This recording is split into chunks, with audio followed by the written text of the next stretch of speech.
All right. All right. All right. Good evening. Good evening, everybody. I'm going to call to order the December 7th, 2022 meeting of the City of Falls Church Planning Commission to order. First item is a roll call, please, Mr. Trainer. Ms. Weiss? Here. Ms. Teets? Here. Mr. Stevens? Here. Mr. Puentes? Here. Mr. Hyra? Here. Mr. Krasner? I am here. We have a quorum. We do indeed. Thank you. And Ms. Coman, I believe, will be joining us shortly. Okay, well, the next item is the adoption of the agenda. As folks can see, we have a speaker series tonight from the Virginia Tech studio. We also have a work session on the T-zones, and then a few more perfunctory action items. I will explain for folks who are in the audience on the T-zone project. We will be taking, it's a work session, it's not a public hearing, it's also not the listening session, so we'll be taking public comment on any item after the Virginia Tech Studio presentation. I'll call at that time for receipt of petitions, and that'll be the time for anyone who's here to speak on any item on the agenda to speak for 3 minutes. But during the actual work session and afterwards, that will be just for the commission to ask questions, and discuss with staff the latest updates on the proposed T-zone project. No actions being taken tonight on T-zones. We'll talk about the schedule at the end of the meeting. It's tentatively scheduled for public hearing on the 21st, where there'll be an additional opportunity to provide formal public comment, but there's no action being taken tonight on T-zones. It's merely a work session, and it's one of several that we've had in the process. So with that, we need to adopt the agenda. I think the order is logical. We're going to, like I said, start with the studio presentation on the bike master plan, and then go into the other items. So if there are no other comments or concerns about the order of the agenda, I'll look for a motion to adopt it as it was published. Move to adopt the agenda. Second. A motion and a second. Any discussion on that? If not, all those in favor, say aye. Aye. Any opposed? All right, so that carries, and we will go ahead with the agenda as it was adopted.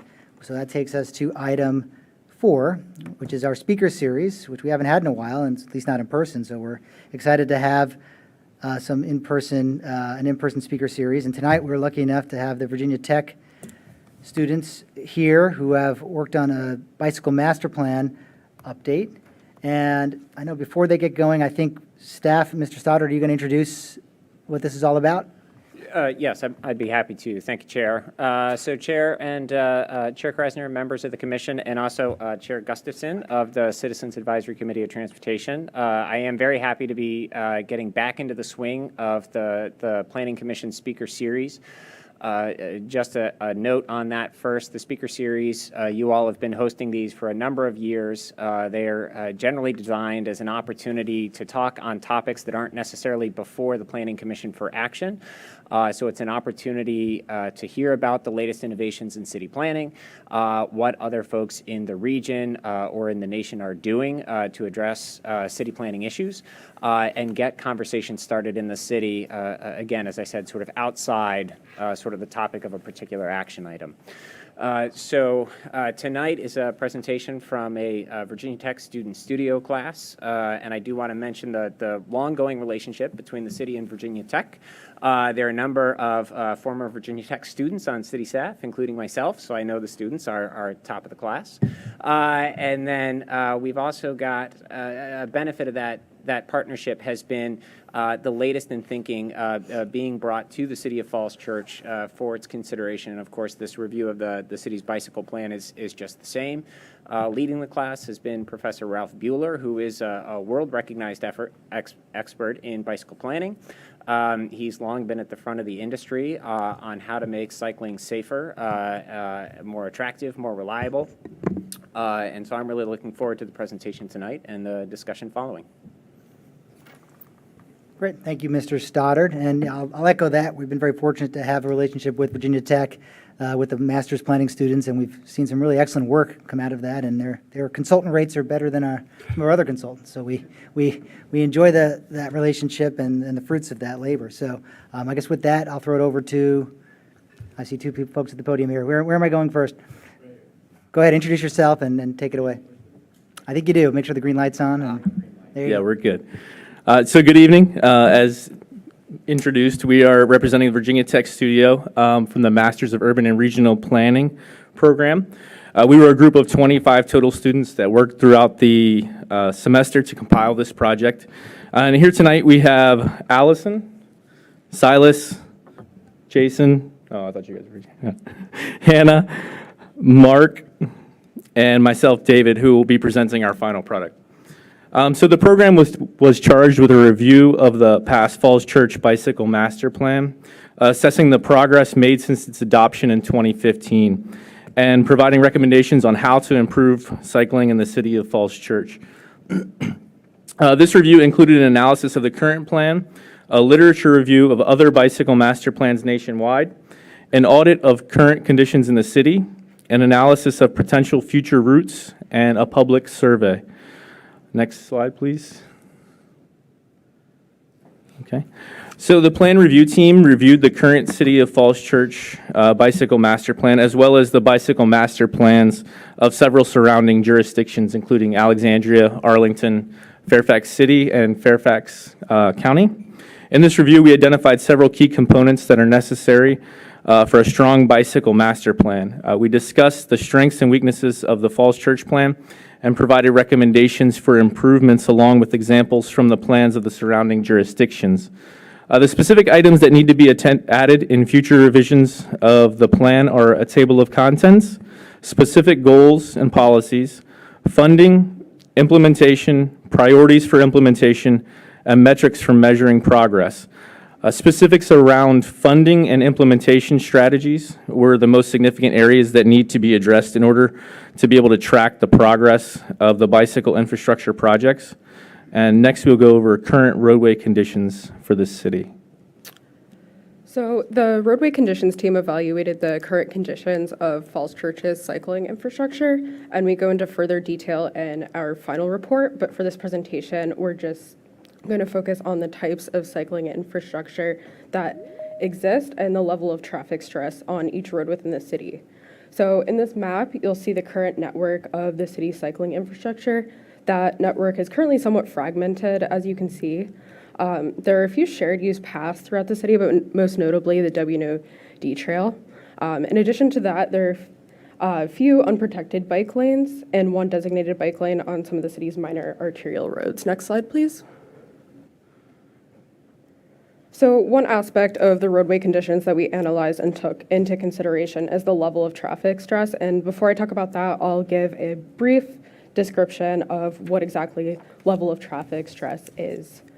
Level of traffic stress is a classification for roadways that measures the comfort level of a road for a cyclist. So LTS4 is the highest level of traffic stress that a roadway can possess. And then an LTS4 roadway would not have any protections in place for cyclists, and only an extremely confident cyclist would feel comfortable riding on a road like this. And then as you move down each level of traffic stress, the level of comfort, safety, and appeal to multiple types of riders increases. Next slide, please. And tying this back to the roadway conditions in Falls Church, we performed both a quantitative and qualitative analysis of level of traffic stress. The qualitative analysis came from our routes team, who analyzed the conditions on the ground and tied this directly to those criteria for level of traffic stress that I just described. And as you can see in the map on the right, Broad Street and Washington Street have the highest levels of traffic stress in the city based on those criteria. And then the quantitative analysis that we performed is based on data from the People for Bikes organization's network analysis tool. And this typology is slightly different from what I described previously. These roads are either ranked low, moderate, or high based on quantifiable criteria like speed limit and number of lanes. And as you can see in our map to the left, all of the roads within the city are classified as either low stress or moderate stress under these criteria, which is largely due to the fact that Falls Church does not have any streets with speed limits exceeding 30 miles per hour, nor does it have any roads with an excessive number of lanes. Next slide, please. Community outreach was conducted to gain a better understanding of opinions and preferences of bicycle infrastructure in the City of Falls Church to assist in determining what locations of interest and design elements should be analyzed further for the city. A survey was distributed at the farmers market and through the city's social media channels and through email listservs, and there was a total of 165 survey respondents. The sample is slightly biased to those who already ride. As you can see, 80% said that they ride at least once a month, and over half ride their bike at least once a week. Most of the respondents felt enthusiastic and confident in biking in the city, but 40% felt interested but concerned, meaning they would be willing to bike if high-quality infrastructure was in place. Most of the respondents were male and middle-aged, and men seemed to ride their bikes more frequently than women, and also felt more comfortable with biking in Falls Church. Next slide. With current bicycle infrastructure, 36% felt satisfied or very satisfied, and this is likely due to those satisfied with the WNOD trail and those enthusiastic cyclists we captured in our survey, while 36% felt not satisfied or very dissatisfied, showing that improvements to the infrastructure can be made. Safety concerns were stated as a main reason why respondents felt prevented from biking in the city, with 42% feeling that they felt for their safety while biking. And there was also a strong preference for bicycle lanes, with 45% preferring a protected bicycle lane. Next slide. Finally, we analyzed key locations of interest that respondents would bike to if they felt a safe route existed for them. 70% of respondents would ride downtown if they felt safer. And it was also shown that there's an opportunity for improvement around both metro stations, although that is not within the city limits. The open-ended questions provided further context for the results that we saw, with 12% of open-ended responses mentioning a concern about biking to schools, and 10% of our responses mentioning specifically Broad Street as a place that they did not feel safe riding. So overall, these responses to the survey provide beneficial insight into the preferences of residents and assisted in informing route recommendations and key design best practices that were considered in this study. Next slide. Best practices research findings are presented in two sections of our report: a summary of case studies and a synthesis of design guidelines. First, I'll outline these two sections. Then I'll highlight some key concepts and specific facilities related to one of our main recommendations, that Falls Church implement a bike boulevard network. Slide, please. Our case studies library evaluates planning documents from a range of cities. We studied neighboring cities in Virginia and the DMV region, peer cities with similarities in density and urban form, and finally, exemplary American cycling cities identified using League of American Bicyclists criteria. We explore how these cities address specific challenges relevant to the Falls Church context. These are roadway space limitations, safety for all ages and abilities, network connectivity, and finally, implementation and funding. Slide, please. Our design guide draws from manuals published by the Federal Highway Administration, the American Association of State Highway Officials, and the National Association of City Transportation Officials. We discuss selection criteria and geometric design standards for a range of facilities types. Slide. One of our major recommendations is that Falls Church should implement a bike boulevard network. The city has a connected, low-stress street network. It also has limited roadway space subject to competing stakeholder demands. These conditions make the bike boulevard approach a realistic way forward for Falls Church. I should note that bike boulevards are more than just sharrows. They combine shared lane facilities with traffic calming interventions, route branding, and wayfinding signage, which together can optimize lower speed and lower volume streets for cycling while managing the speed and volume of cars. When comparing bike boulevards to arterial streets with bike lanes, studies have found that bike boulevards have a lower crash risk and that cyclists are more likely to use these routes. Slide, please. Traffic calming is an essential element of bike boulevards. We acknowledge that these are not the most exciting interventions, but they are realistic for short-term implementation, and research shows that they are effective. Speed humps reduce vehicle speeds by an average of 6 to 13 miles per hour, and vehicle volumes by an average of 20%. They can be designed with narrow channels for bicycles to pass through easily, as you can see on the slide. Mini roundabouts reduce vehicle speeds by an average of 5 to 10 miles per hour, and vehicle volumes by an average of 29%. They're most effective when deployed in a series. At intersections, they can minimize forced stops for bicyclists, improving bikeability. Curb extensions narrow travel lanes at choke points, and chicanes create lateral shifts in travel lanes, and both of these interventions have been shown to reduce speeds. Slide, please. Bike boulevards still need to cross busier arterial streets. Intersection improvements can increase safety at these crossings. Bike boxes invite bicyclists to the front of queuing vehicles waiting at red signals, increasing visibility, reducing conflicts. Marked crossings indicate the intended path of bicycle movement through the intersection, improving predictability of bicycles. And through lanes help cyclists and drivers negotiate turning lane merges, which also reduces conflicts. Next slide. As a final note, I'd like to highlight one example from our findings. In 2010, the Federal Highway Administration was evaluating the effectiveness of sharrows on Massachusetts Avenue in Cambridge, Mass. By 2020, the same stretch of Mass Ave had painted bike lanes on both sides of the street. Most of the corridor now has protected bike lanes, and the city continues to upgrade these facilities. Implementing a bike boulevard network in the shorter term does not preclude future steps toward a comprehensive network of low-stress bike facilities. Rather, incremental steps can help generate the critical mass of public buy-in necessary to make the difficult trade-offs that low-stress bicycle facilities will require. Slide, please. So the routes team worked on identifying routes and selecting appropriate infrastructure to improve the Falls Church cycling network. The team completed a multi-step approach to generate the final route networks, inclusive of all the information presented thus far tonight. So now I'll detail our methodology. The first step was capturing quantitative and qualitative data in order to conduct an analysis of the current roadway conditions and a GIS suitability analysis. Next, in order to generate individual routes, the roadway conditions analysis and GIS suitability analysis were combined with other inputs, like feedback from the City of Falls Church, a memo we received from the Citizens Advisory Committee on Transportation, otherwise known as the CACT, and our own best practice design guidelines. For each individual route, a low and high cost design improvement was generated. Lastly, the individual routes were combined with input considerations from the city, the CACT memo, and a public engagement survey conducted by our own outreach team in order to form our route network. Next slide, please. So there are 7 proposed individual routes.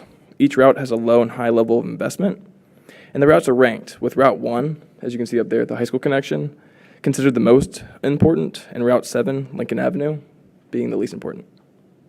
Next slide, please. So we'd like to share some high-level detail on one of the proposed 7 routes. So the proposed high school connection would act as a connection between Meridian High School with the WNOD Trail and Park Avenue. The route would begin in West End Park, follow along existing on-street facilities on Falls Avenue, Upfit Drive, and Burt Street before continuing across Haycock Road using an existing unsignalized pedestrian crossing. Again, in a high-level overview, some proposed improvements to these existing facilities, as you can see on the slide, involve speed humps, shared lane pavement markings, flex posts, and then a flashing crossing beacon for the Haycock Road crossing. 2 important components of this route would involve either the construction of or expansion of asphalt pathways on private land, as seen at the top of this slide, thus necessitating an easement agreement between the city and private landowners. So in light of this reality, we would advise an incremental approach in our recommendation for this route. More detailed information on this route and others as well can be found in our written report. Next slide. So in total, 4 route networks were created by piecing together the individual routes at a 0, low, or high level of investment. Each step in the route network offers an improved network and with it a higher corresponding cost. Next, Jason will discuss a descriptive summary of the route network, our route recommendations, and finally, he will conclude with some extra intersection data. Thank you, Silas. This slide provides a descriptive summary of the infrastructure investments along each of the 4 route networks. The low and medium route networks have more temporary infrastructure investments, while the high and max route networks have more permanent infrastructure investments. As stated earlier, each route network offers a step increase in costs and increase in infrastructure investment. Next slide. Based on the analysis, the short-term recommendation for the cycle network is the high route network. This network provides key infrastructure improvements along routes, which connect the top areas of interest. The long-term recommendation is the max network. The max network best meets the needs of the community and ideals of the City of Falls Church. It is very important that there's a safe and accessible cycling network for the city and becoming a leader in multimodal transportation. Next slide. Additionally, the team conducted a separate analysis on the various intersection improvements. For this exercise, we identified the various types of intersections along each route and compiled the counts as shown. Using the NACTO Urban Bikeway Design Guide, we identified the appropriate low-cost and high-cost standard treatment design for each type of intersection.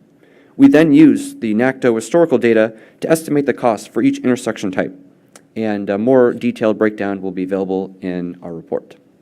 Next slide. So some of the key takeaways from our evaluation were the following. Falls Church has a vibrant and active community of cyclists with potential to grow. Satisfaction with current facilities is mixed, and safety is a recurring concern. Current residents stated that they would ride bikes to downtown, to metro stations, and to WNO&D trail access points if safe infrastructure existed. Practical implementation is a major weakness in the current bicycle master plan. And while there are options for potential funding opportunities, there is no current funding source for bicycle infrastructure. Next slide. And finally, just a couple of other recommendations beyond the routes that we previously mentioned. Those are to create achievable, measurable implementation goals in future bicycle master plan revisions. Implement the bike boulevard design concept combining marked shared lanes, traffic calming devices, route branding, and wayfinding signage to optimize lower speeds and lower volume streets for cycling while managing the speed and volume of cars. And finally, consider applying to be a bicycle-friendly community through the League of American Bicyclists. If such an application is desired, safe transportation education programs and an interconnected bicycle network should be high priorities. Next slide. Thank you, guys. That is our presentation for this evening, and we will turn it over to you for any questions and comments. Thank you. Thank you very much. We can applaud that, applaud the students. No, just first off, that was an excellent, very professional, well-researched presentation, and you should be commended for that project. It raises a number of issues that we've talked about here. I should also mention we have the chair of the CACT is here, sitting next to Mr. Stoddard as well. So I guess with that, I'll open it up to the commission for any comments or questions or anything they'd like to. Mr. Stevens, go ahead. Yeah, thanks to all of you. It's good to see you again.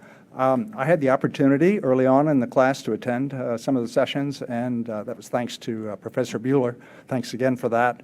And I must say, it was very energizing for me personally to be amidst 25 very smart students focusing on what's a very important issue for the city. So again, thanks very much for it. I had one question. I guess you could draw straws as to who gets to answer, but you mentioned the priority of a bike boulevard, which of course involves the sharing of space between cars and bicycles.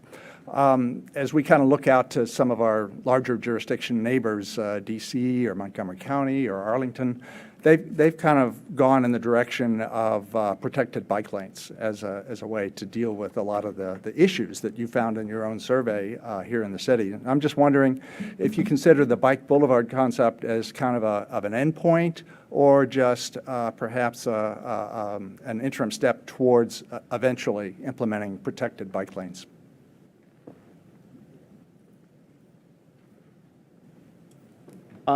I think we definitely see it as a potential stepping stone to more sort of the lowest stress facilities. You see in cities with a mixture of sort of arterials with, highly protected low stress facilities and neighborhood streets with, traffic calming, possibly diverters to, create discontinuity in car routes while allowing bikes to go through. I think these facilities types work in tandem with each other. And there's evidence, in Europe where, cycling is a lot more advanced than here, that, even children will sometimes prefer these low-stress neighborhood streets with the traffic calming. So, we definitely see it, I think, as a step in the direction that, DC, Montgomery County are taking. Thank you. Anyone else? Yeah. Fuentes, go ahead. Thanks very much. Really great stuff. Thank you for the advice and the review. I hope the city does something with it. It's really good recommendations that are in there. Just a couple questions. In your review, did you look at the cap bike sharing infrastructure? Did that factor into your analysis at all? Are we doing it well? Are we doing it better? How do you think about the bike share infrastructure here? We did, and that will be in our final report. We've seen that the bike share is down 70% since the peak volumes that have occurred, and most of the bike share is going to the Metro. The East Falls Church Metro is by far the highest station. But you'll see that some of our data in the final report for that. And are we doing well on that? How's the city how do you factor in the bike share infrastructure with that? I mean, it was just, since it was just installed, I would say it's doing volumes per month around, it's in the full report, but about 500 per month for some of the higher stations, and then down to Eden Center is the lowest station, around 60 trips per month. So, but it's, I think, implementing improved infrastructure will elevate the network that people use for capital bike share, and not just for commuting, but also for fun trips downtown to patronize the businesses. That's great. There's a big opportunity for that, for at least circulating around the city. One more question, sorry. How about bike parking infrastructure? Did you look at that at all? Are we doing all right on that? Do we need more bike parking infrastructure? Not just here in front of City Hall, but elsewhere around the city? Yeah, I know we speak to some general considerations in the best practices section of the report. I don't know if that was something we evaluated for routes or current conditions. So that might be something we could try to address, as we finalize the written report. Thanks again. It's really great stuff. Thank you. Anybody else? Commissioner Hyra, go ahead. Oh, did come?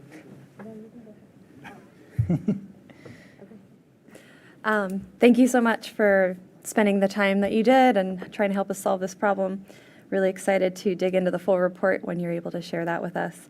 I was also curious about how you arrived at the Bicycle Boulevard recommendation. I kind of, to be honest, expected a little more maybe blue sky advocacy for cyclists from your group, but I understand why you would think that incremental steps to establishing a bicycle network would make sense. So maybe you'll share a little bit more about that reasoning when you have the final report. That would be great.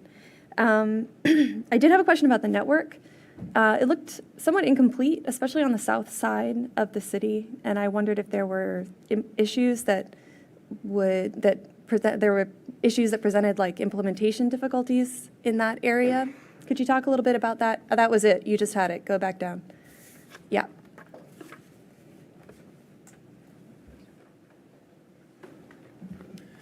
So yeah, basically when we started out on this project, we kind of looked at Park Avenue as our central nexus. So what would be connecting all of them would be Park Avenue. But then we realized later on in our research that the city is currently going through a grant program to improve Park Avenue near Maple Street. So based on that, it kind of looks a little discontiguous. We also realized in our research that there are already existing facilities in some portions of the city. It's like down there, I think it's Hillwood Avenue. So kind of considering that, and then considering areas of the city that have less access to Park Avenue or the WNOD, we could try to maximize connecting those, and then also focusing more so on some of the recommendations from the CAC memo, like the schools, Oak Street or Meridian, basically trying to connect those to the WNOD, and then also to downtown as well. Okay, so you didn't actually include some of the existing routes that we have, like on South Maple or Hillwood, in this map, because these are your recommendations for future routes? Yes, ma'am. Trying to new things. Yeah, if the final report had a map that showed the full network, that would be really helpful, I think, for us and the public. And I don't know if you all know, but the city has plans to install hawk signals at Oak, Fairfax, and Barry, and those could potentially be good crossings for cyclists too on those routes. Curious, one more question. I saw a lot of recommendations for Sharrows, I think, in some of the tools that you outlined for implementation, and I think that there are folks that might say that Sharrows are maybe not the best kind of infrastructure for cyclists. They can give people a false sense of security. So just curious what you thought about that. Completely agree with your concern. I think as we started our analysis and our research, we kind of had lofty ideas and goals for what we considered to be. We all thought right off the bat, like protected bike lanes, things like that. But then after looking at the ADT, so the average daily traffic on the streets, and the current volume, coupled with the speed limit and then other professional factors, kind of came to this general conclusion that since a lot of our recommended routes are on low traffic streets, we're not touching Route 7 or 29.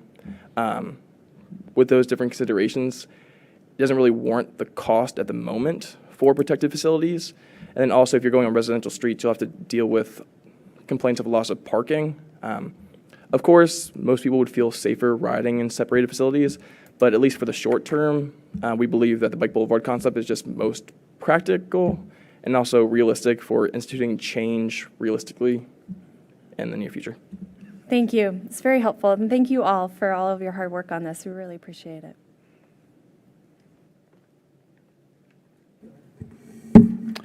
Yeah, I just wanted to start by saying go Hokies and go Virginia Tech. I was once a professor with Dr. Bueller at Virginia Tech, and Paul was one of our students, and now Paul's the director of planning in Falls Church, and Jack Trainer over here is also a graduate from the Virginia Tech Urban Planning Program. So a lot of love for you guys, and I think you just did a tremendous job with this report. Really gave us a lot of insight about how to think about biking. And I will tell you that when Dr. Bueller and I were colleagues, I'm a big guy on affordable housing, and he's all about biking, and we're trying to get municipalities to spend money on these two important infrastructure for cities. And Ralph always said to me, you got to get to like Europe. Don't compare like New York City to Washington, D.C. and L.A. or Falls Church or any of these places to understand biking and what is possible. And Ralph, I just want to say I made it out to Berlin, and I also went to Barcelona this semester. And to see what biking looks like in these places, it's not just biking, it's the scooters, it's walking. I mean, it's just these other cities have thought so deeply about getting people out of cars and getting them into other transport.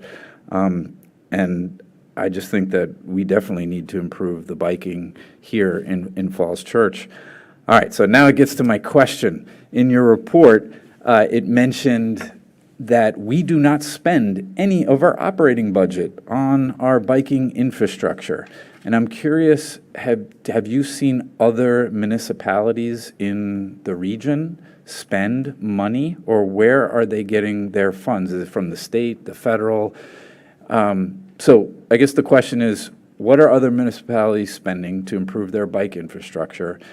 And I don't know how closely you looked at our budget, but where could we look to maybe get some resources so that we can execute and implement the great plans that you guys have brought forward? Because there was somewhere around $4 million for, I guess, a lot of these. And so where could we pull on to get that $4 million to actually do what you've put forward? Who wants to take that one? I'm sure you have all the answers, but.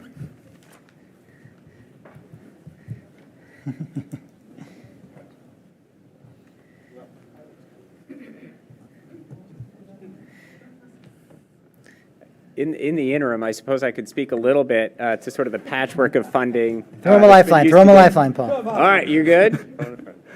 All right, so just a little bit about sort of the funding that's been used to date in the City of Falls Church for bicycle facilities.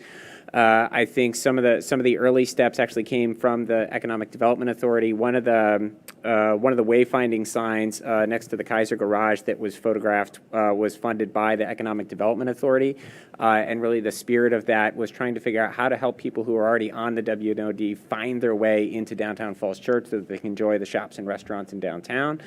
So there was a small grant from the EDA. They put forward money again, actually, a couple years ago to refresh the lane markings, the Sharrows along Park Avenue. Bike share was funded through federal grant funds that are awarded by the Northern Virginia Transportation Authority. It was about $2 million in capital funds. The stations didn't require all $2 million. A lot of that was contingency. So there was an award from NVTA. I want to say thank you to them. And then other things like the striping of the bike lanes along South Maple as well as Hillwood Avenue sort of came out of sort of unspent funds from the striping budget, the operating budget out of the Department of Public Works. So generally, the funding that's been available has either been sort of specific grant funds at the capital level that staff has been able to achieve, or set-asides or sort of end-of-year funds from operating budgets. And thank you very much.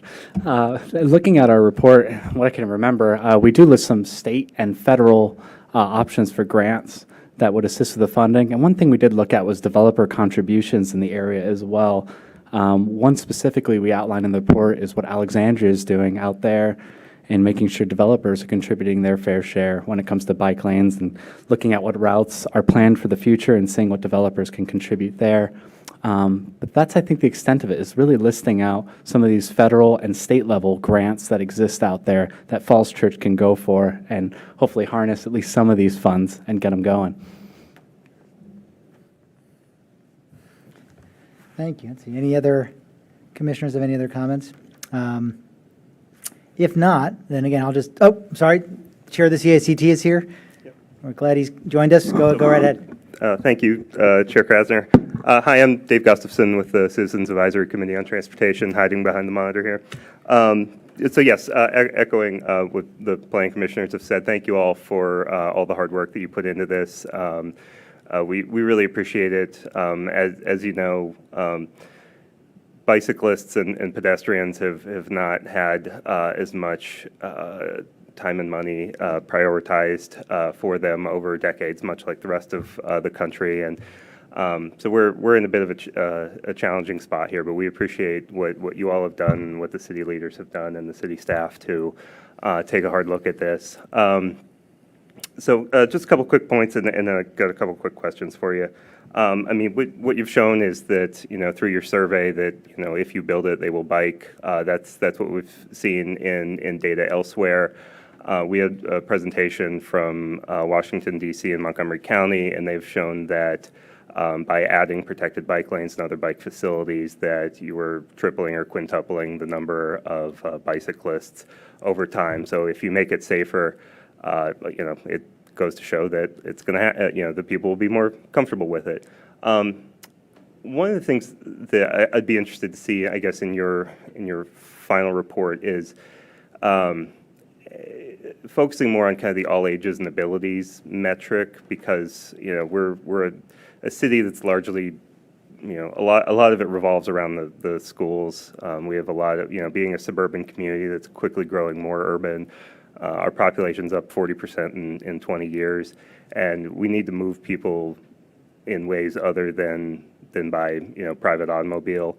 I'm curious, to follow up on Ms. Calmont's point, like with respect to, I really appreciate what you put for the high school connection, but I'm also curious if you had any other thoughts on connecting to any of the other schools in the area. We're seeing more emphasis on micromobility projects elsewhere in the country that focus on getting kids to schools in ways other than school buses and private vehicles. So I was curious if you had any thoughts on any of the other schools in the city with respect to your study. Yeah, we did look at that as well. If you scroll up a couple to the slide where all the routes are shown. Keep going. Keep going. There we go, right there. So most of the other schools' locations, the streets there are very low stress. That's not to say that we need to, those need to be left alone. However, in terms of the priority, we put a prioritization on streets that could benefit from the infrastructure first and then go on to those streets. So you'll see a lot of the areas where we don't have our 7 routes. That's where there's mostly the low-stress street network, where there's maybe a handful of cars, going there because there's only a couple residences. So compared to the other streets where there's more vehicular traffic. So, but that still is important. Okay, well, thank you. And then my other question is, our city staff is awesome, and they do a great job, and we tell them every time we get the chance. But I'm curious if there was, if you had any other thoughts on, like, if we're missing any expertise, is our staff too small? Do we need other training? Do we need other certifications? Do we need, people with other backgrounds? Because we know that capital improvement projects can take 6 to 9 years to implement. We're excited that the City Council has approved a new rapid safety improvements team, but I'm curious if there was any other, we'd like to have the people and the plans and the money in place to make things like this happen. But I was curious, from a staffing perspective, if you had any other thoughts, if we needed any other kind of key positions or training.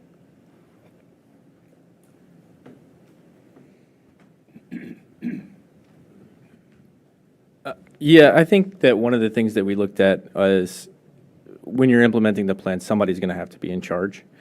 And, everybody on staff probably already is overwhelmed in full-time jobs with everything that they have. So, in order to oversee this has to become part of someone's job description. And that person has to be identified early in the process and, will need to continue to be involved, and if that person changes over, someone else will have to come on and take that role. We also looked at roles like the liaison with, like, the police department or something like that as advocates who could help, with community engagement and those type of things. But it's really, I don't know how much, what's in everybody's job description essentially on staff. So I can't tell you if you need another person or 2 people. But someone is going to have to be responsible for the implementation if this becomes, sort of a long-term goal of the community. I guess I might follow up on that question to get some advice on staffing. We are coming up on the budget cycle. So when you looked at these other jurisdictions that have been making advances, I guess typically, and it may just be sort of conversations you all have at happy hours with these folks as well, sort of, do you get a sense of sort of how they're organized? Do they have dedicated ped bike staffing? How many do they have? Are they in the planning shop, in the engineering shop, transportation? Like, where are they? What is the structure that sort of makes that successful so that, 1, they can get things done, and then 2, they can keep doing things?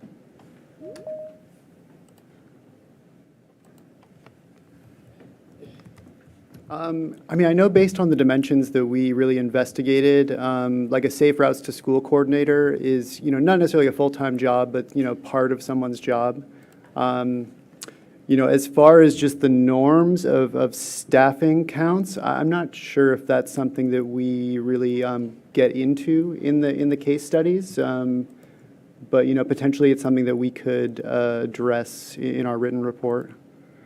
And thank you for the question. Yeah, I think that would be great just to have a sense of sort of what does that description look like? How are they organized? And maybe sort of how many, if you can get that count, how many do these jurisdictions have? I just remember going through in some of the research that we were doing that I believe it's Arlington or Alexandria has several people on staff like who are responsible, and then Fairfax City has a, what do you call it? Sustainability coordinator on staff. But you're also looking at larger areas, larger budgets, so we kind of understand the issues that are, that come into play there as well. And I also know Alexandria has at least 2 sustainability coordinators that focus on biking as well. Thank you. And Fairfax certainly does as well. Fairfax County has bike and ped coordinators, different scale of budget and area and all of that. But, right, I think, Well, I think I guess I raised the point because I think, jurisdictions have recognized that this is a skill set.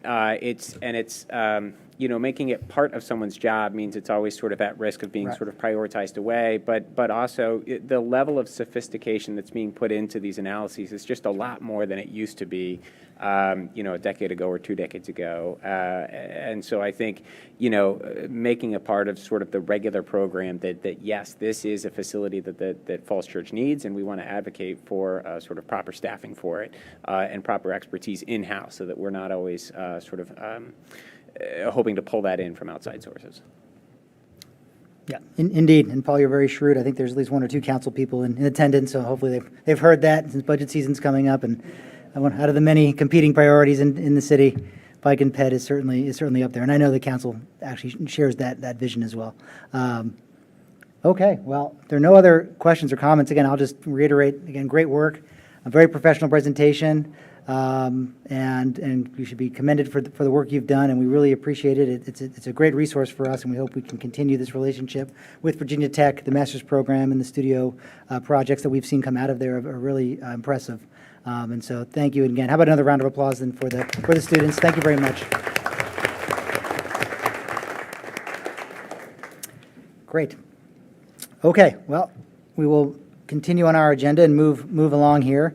So it takes us to item 5, which, again, this is the point of the meeting where we will take public comment, as the students make their way out. We'll take public comment on, it can be on any item, it can be on the T-zones, it can be on the bike plan, it can be on anything.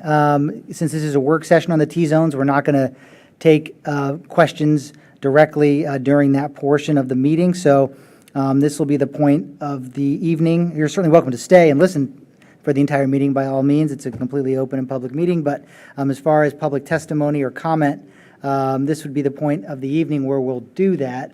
So if there are folks in attendance, if anyone in attendance would like to speak on any topic, now would be the time. Have we received any petitions, Mr. Stoddard or Mr. Trainer? Yeah, we've got written. You have them. Okay, great. Well, why don't you go with those first, and then if you haven't submitted a petition, we'll call for other speakers once we've concluded with the folks who have signed up. All right, our first speaker is Linda Ann Messick. And just like if you were here at the listening session, we have the red, yellow, and green traffic light up there to track your time. We'll try to let folks try to stick to the 3-minute guideline since we do have a number of people here. And with that, just give us your name and address and take it away. Good evening. My name is Linda Ann Messick, and I live at 425 Park Avenue. My comments tonight will address why the proposed T-zone amendments do little, if anything, to achieve affordable housing, despite that being one of its primary objectives. Many city residents, including me, are very supportive of affordable housing. However, this proposal is not the way to accomplish that goal. First, the proposal clearly incentivizes commercial development. There is no guarantee of any increased housing under this proposal, but I do see lots of incentive for developers to pursue more profitable commercial projects. Second, aggressively rewriting existing T-zone regulations aren't necessary to achieve missing middle housing goals. For example, I live in a townhouse development on Park Avenue, which is in an existing T-zone. My development, which is just a tad over an acre, comfortably houses 12 families in a very beautiful setting, which shows you can achieve missing middle housing under current T-zone rules. It's such a good development, one that actually fits in with its surroundings, that the city has referenced my development and other similar ones as an example of successful T-zone projects.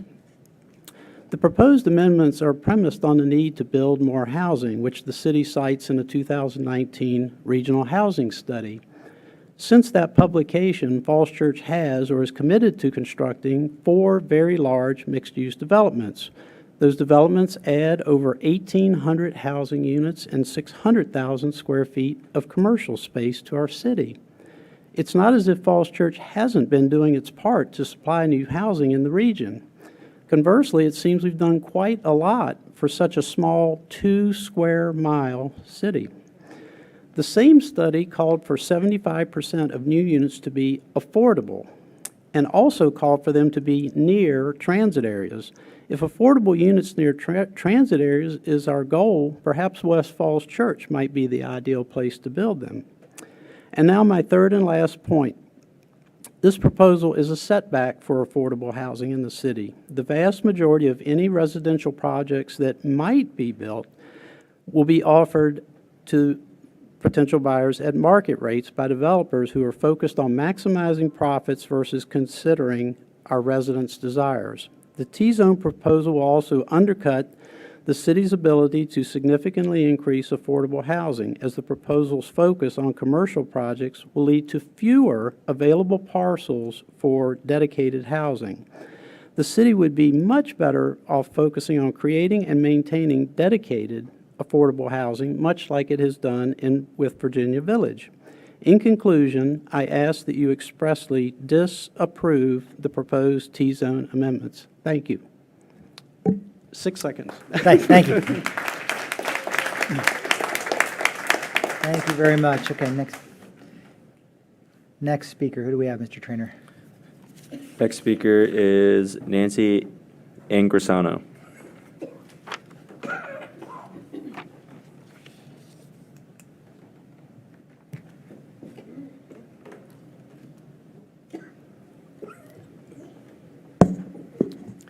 My name is Nancy Ingrisano, and I've been a Falls Church resident owner for 9 years, and I'm here to describe just how devastating the proposed T-zone change would be for me.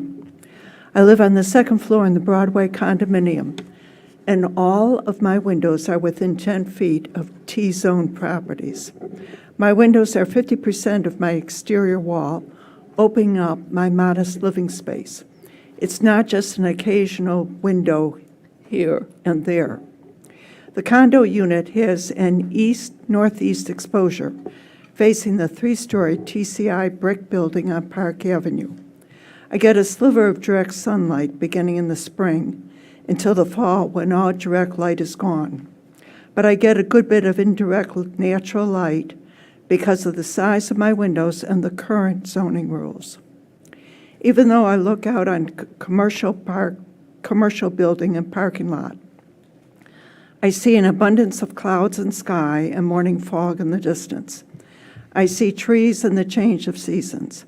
I see birds, chipmunks, squirrels, and rabbits and foxes. I even have glimpses of the Memorial Day parade. I see people walking dogs or staring down at their phones. I see the moon, stars, and planes in the evening in the night sky. In short, I see life. I witness normal. The proposed T-zone change will take all that away. What you will allow as built by right will leave me no sky, nature, animal life, people, stars, or planes. I will only have another building, a wall rising another 2 stories above me, that is 55% across the length of my condo. It will reflect only a T-zone wall within 20 feet. I will see nothing else, period. Neither wall will ever get sunlight. You will render my balcony useless and joyless. You will leave me with an alleyway bringing a potential of crime, vermin, and fear. You will take away all privacy, assuming the other building has windows. I will have to close myself in day and night for any privacy. Do not think this won't happen. You are issuing an invitation for builders to maximize profits, regardless of multiple consequences for me personally, my condominium, and residents of Park Avenue in my neighborhood. I'm not saying T-zone properties should never change, but this proposal is the wrong change. I'm asking that you look at the realities and direct impacts on your citizens. Despite the reputation of Falls Church, I'm sure a lot of my fellow neighbors of T-zone properties are like me, depending on our property investment for our future financial well-being. Please do not take away the natural pleasure of me viewing everyday life around me. Thank you. Thank you.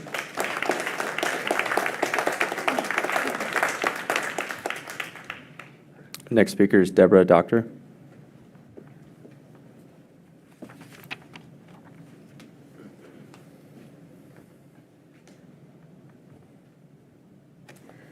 I'm Deborah Doctor, and I live at the Broadway. Making an unprecedented change to current zoning by allowing an 80% coverage of the lot reduced setbacks, and increased heights, along with allowing by right for the developers, sets a dangerous precedent in the future of Falls Church, as our little city does not wish to become a smaller Tyson's Corner. T-zones are intended to provide a buffer between developed areas in the city and residential areas. The T-zones that are designated vary from 0.35 acres to 5.8 acres and are located near single-family housing, a historic house, a condominium, and commercial spaces. Each T-zone should be evaluated independently due to these variables. My windows face a T-zone lot. When I look out my windows, I see trees. Allowing a 50-foot building across 80% of that lot is not a transition, but a continuation of the B1 zoning. It would also adversely impact existing stormwater and parking issues, taking away existing trees and greenery, which abate stormwater runoff. Several T-zones are near the great street plan for Park Avenue, which is wonderful. It makes no sense to walk 2 blocks from a beautiful brick, treed walkable area and end up in a condo blitz area with no tree coverage and no parking for the residents who live there.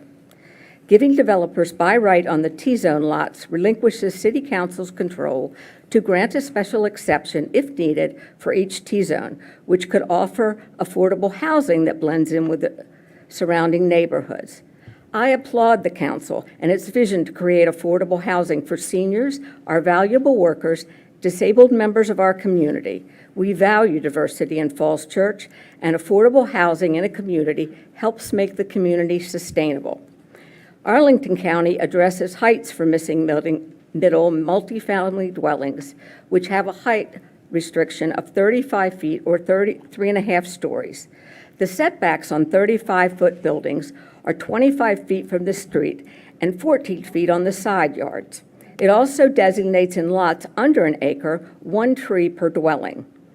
The units they put on these lots for affordable housing are townhouses, duplexes, or multiplexes that fit seamlessly into residential neighborhoods.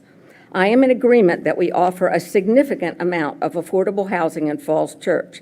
It might be better to address this issue as Arlington County has done in their comprehensive plan. They partner with federal, state, and locals to build whole projects of affordable housing. I urge the Planning Commission and City Council to thoughtfully consider the citizens' perspectives with respect to the T-zones.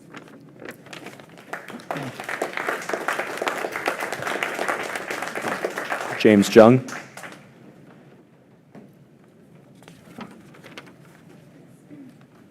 Hi, Jimmy Jung from North Lee Street. All the materials that the city have given us about this change have made a very big point that it's only 24 acres, only 3% of the city, as if to say it's so small we shouldn't worry about it. But of course, we've identified these areas as sensitive and critical and transitional areas for good reason. And I wanted us to keep in mind the impact we're talking about could go well beyond this very small thing that we're talking, that they've been pointing at, what we've initially been thinking. We've assumed that actually I want to add one real fast. If we do this, that little bike boulevard on Park Avenue, the LTS is going to go through the roof. We're going to push cars into that street. We're going to take away parking, push those cars out on the street. That bike boulevard just got hammered. But let's talk about other things. The historic churches, I've always assumed they're not going anywhere, but the truth is, Crossman Methodist could easily develop their front parking lot, or split their lots, or worse, sell their land to whoever bids the highest. St. James could develop their school parking lot, or perhaps some of all the North Side school buildings. Nothing really prevents Kaiser from moving. Kaiser's a large building, but it's surrounded by a lot of greenery. If we actually go to the 80% coverage, that all goes away in the middle of our city. And when you look at the future land use map, you see plans to identify even more transition zones, necessitated by even more business zones that push further and denser south from Broad, all along Park, spreading even further and wider out of 29. And the point I want to make is this zoning change will impact not just the handful of little purple properties that keep getting identified to us, but also properties we have not identified yet. At the meeting on the 2nd, I think some of you asked how will these changes impact historic homes. We're not sure, but we do know that the owner of the 148-year-old Hopewell house showed up and said he thought mixed use would be a much better option for his property. So we know that, in fact, this really does put those historic homes at risk for demolition. We might also not recognize the vicious cycle this leads to. We hear we need more retail, but the fact is the Byron, the Broadway, the Spectrum have had very few businesses really last. Each of them has long-standing vacancies right now, and the turnover in all of those has been pretty high. So the developers will tell us one way to help those business ventures would be if we had more development. Let's bring in more people. Of course, if we bring in more people, then we need more retail to support those people. And we go around in a circle. Bulk just leads to more bulk. And we know the developers won't ever suggest that we slow down. That has fallen to us, actually to you guys, the Planning Commission. We have all our development, Founders, Broad and Washington, West Falls Church well underway. Founders 2 and One City are coming at us fast. We're creating a lot of retail and housing. So maybe this is not the time to keep our foot on the pedal, to give developers even more control and leeway and buy right. It is absolutely reasonable that the folks in the Broadway, the folks along Park, the folks who back up the development on 29 are concerned for their home values. For every one of us, our home is usually the most significant investment of our entire lives. Zoning is a promise that we should be able to depend on. I absolutely urge you to disapprove this proposal. Thank you. Kathleen Thompson. Kathleen Thompson. Good evening. Kathy Thompson. I live at 509 West Broad Street. I'm talking on T-zones. If I have time, I'm going to talk about bicycles. I was inspired to do a walkabout to look at the 58 properties listed in the staff's T-zone property data table when I heard a local developer say that the proposed T-zone ordinance, quote, could affect perhaps a half a dozen properties in the entire city. So that got my attention. So I walked around. I've submitted to you a memo summarizing my observations of what's on all these T-zone properties throughout the city, broken down by the 13 clusters that appear on that staff map with a purple on it. My main observation is that there isn't a common denominator for T-zone properties, besides that they sit on dirt in the city's boundaries. Some of the properties don't even have a home abutting or across the street, which I would think would be a basic key criterion for transitional, but you can't find houses near some of the properties. As we know, there are church properties, a retirement home, a number of medical buildings. There are 4 parking lots abutting a condo, a fitness center, an auto body shop, and the Taco Bell parking lot. There are a number of general office buildings, one of which sits next to, it's transitional, but it sits next to the 7-Eleven on South Washington. I don't even know why that's transitional. There are historic homes, townhomes, single-family homes, a number of which are now used for businesses that we know. I think it would make more sense to start by calling these M zones for miscellaneous because they're not transition in many areas.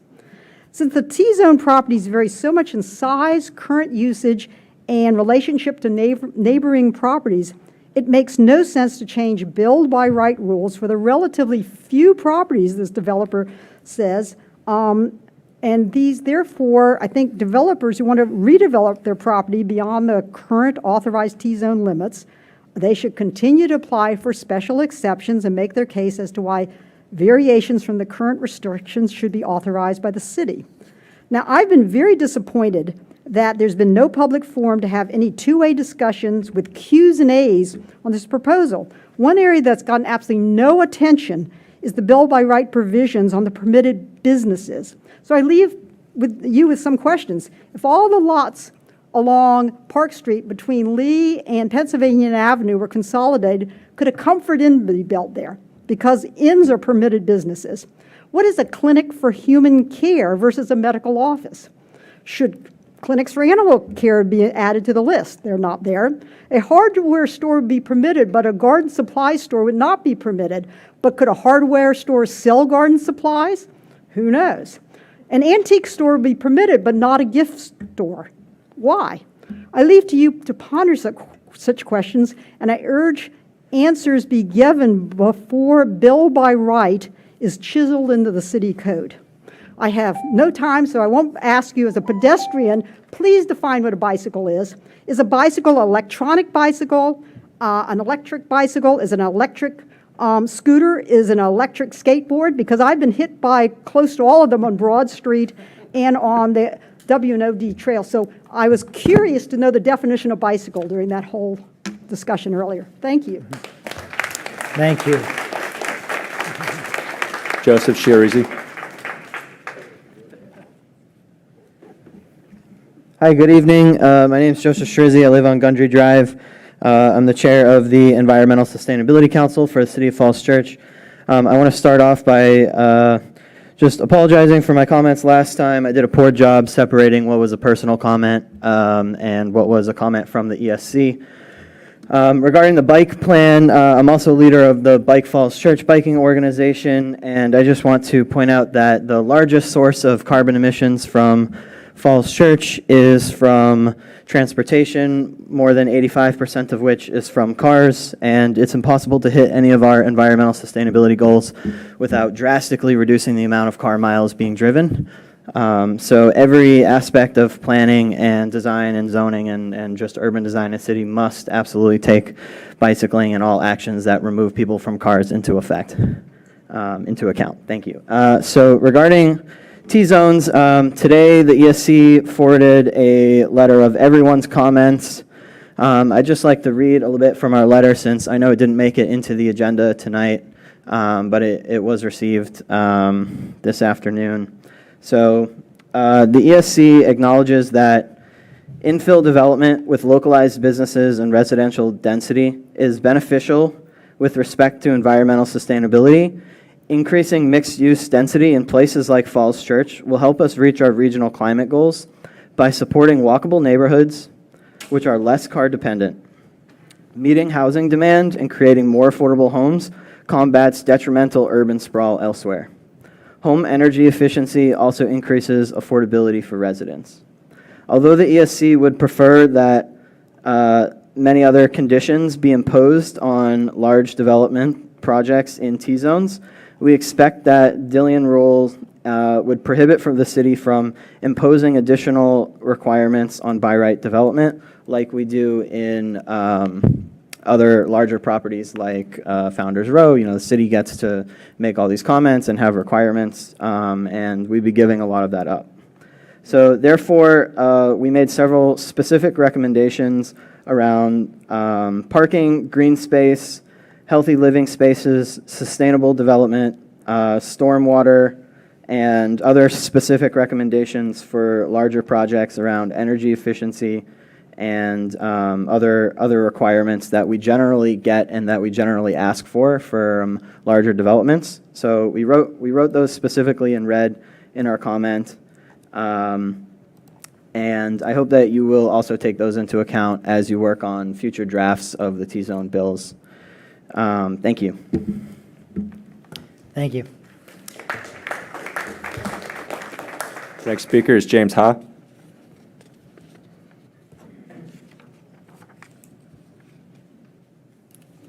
Hi, I've never attended a town hall meeting before, and I don't do much.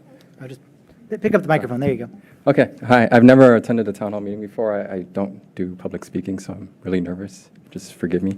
I live on Graham Road, so I don't live in the city proper, but I take my daughter to Cherry Hill Playground. I buy my coffee at Redbird, best coffee.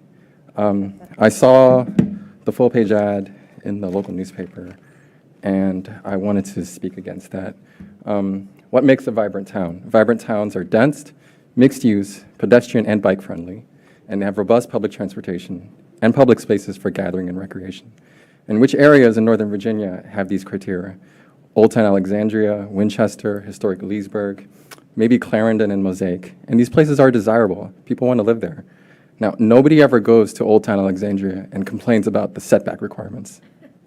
I mean, have you seen this ad? These people, they want to make Falls Church more beautiful by making bigger parking lots. I don't understand that. I don't think the parking lot by the Econo Lodge is pretty. I think the claim to preserve green spaces is disingenuous because those green spaces aren't for the public good. They're private lawns. I don't see anyone spreading picnic blankets in front of the Kaiser Permanente grass patch, right? And, you know, I think there's also complaints about the rezoning not providing enough affordable housing. More housing is always better. It's chapter 1 in any Econ 101 textbook. More supply decreases demand pressure. If the solution to lower the price of housing is to prevent more housing from being built, I'm lost.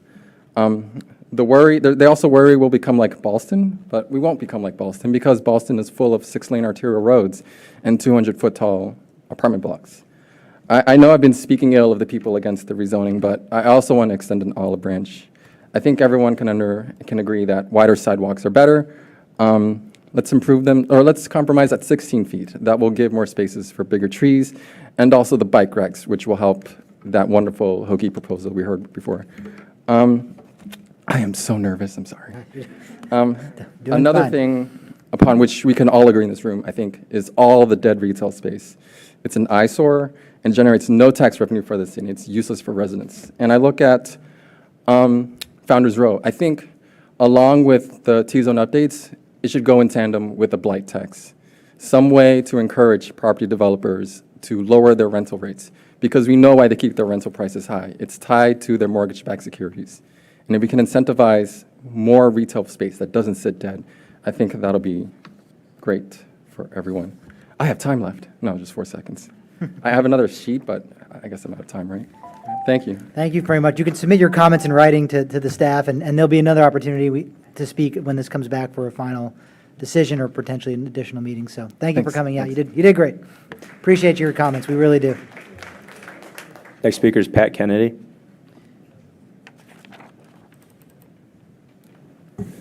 Hi, my name is Pat Kennedy. I live on Lawton Street.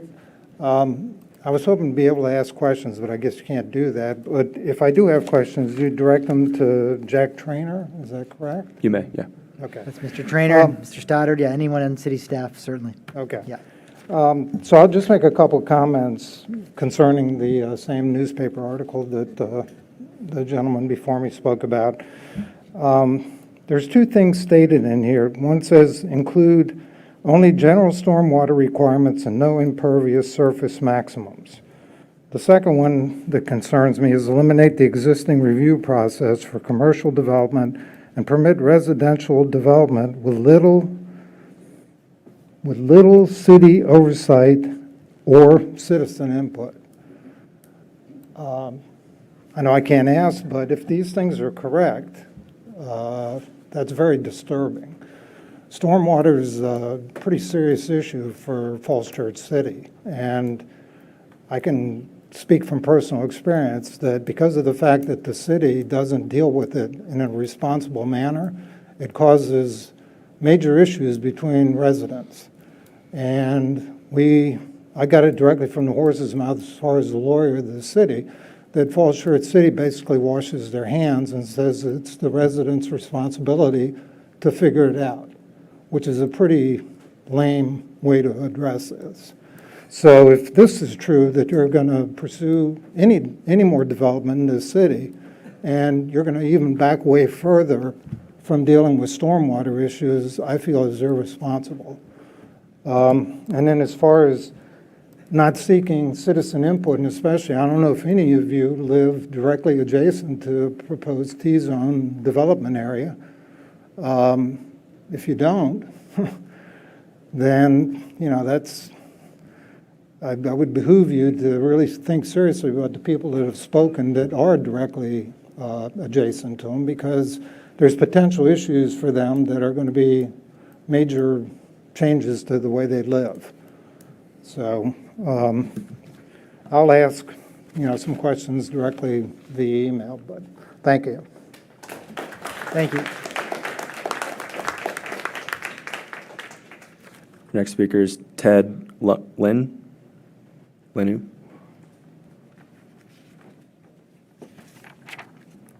Hi, my name is Ted Ling. I live at 215 Great Falls Street, and I'm the president of the HOA of the Governor Square Townhouses.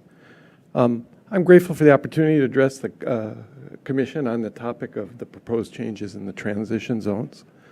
I'm sure the commissioner members have already gotten an earful, both this meeting and last meeting, from many members of the community who have expressed their concerns in opposition to the proposed changes.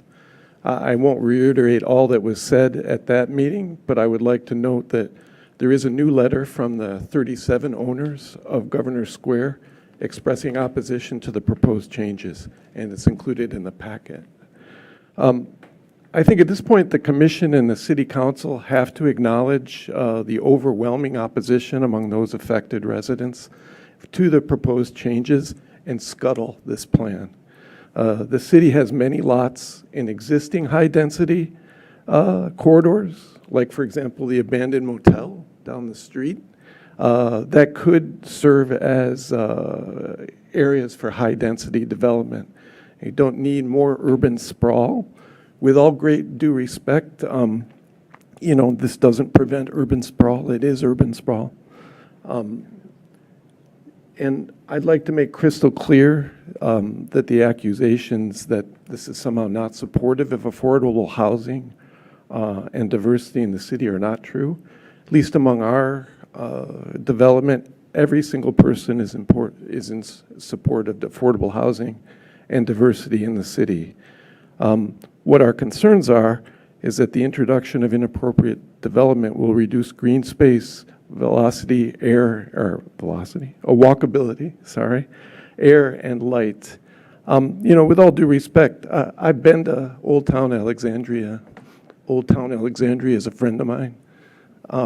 Founders Row, Old Town Alexandria, it's not the same.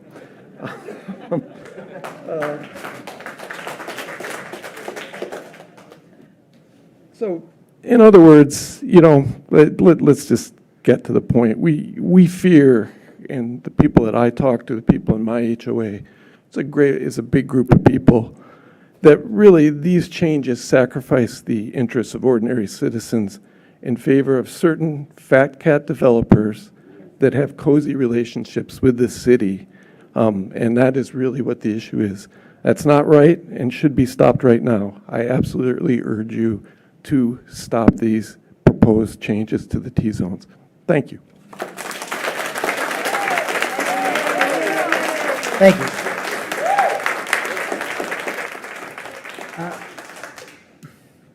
Next speaker is Charlie Lord.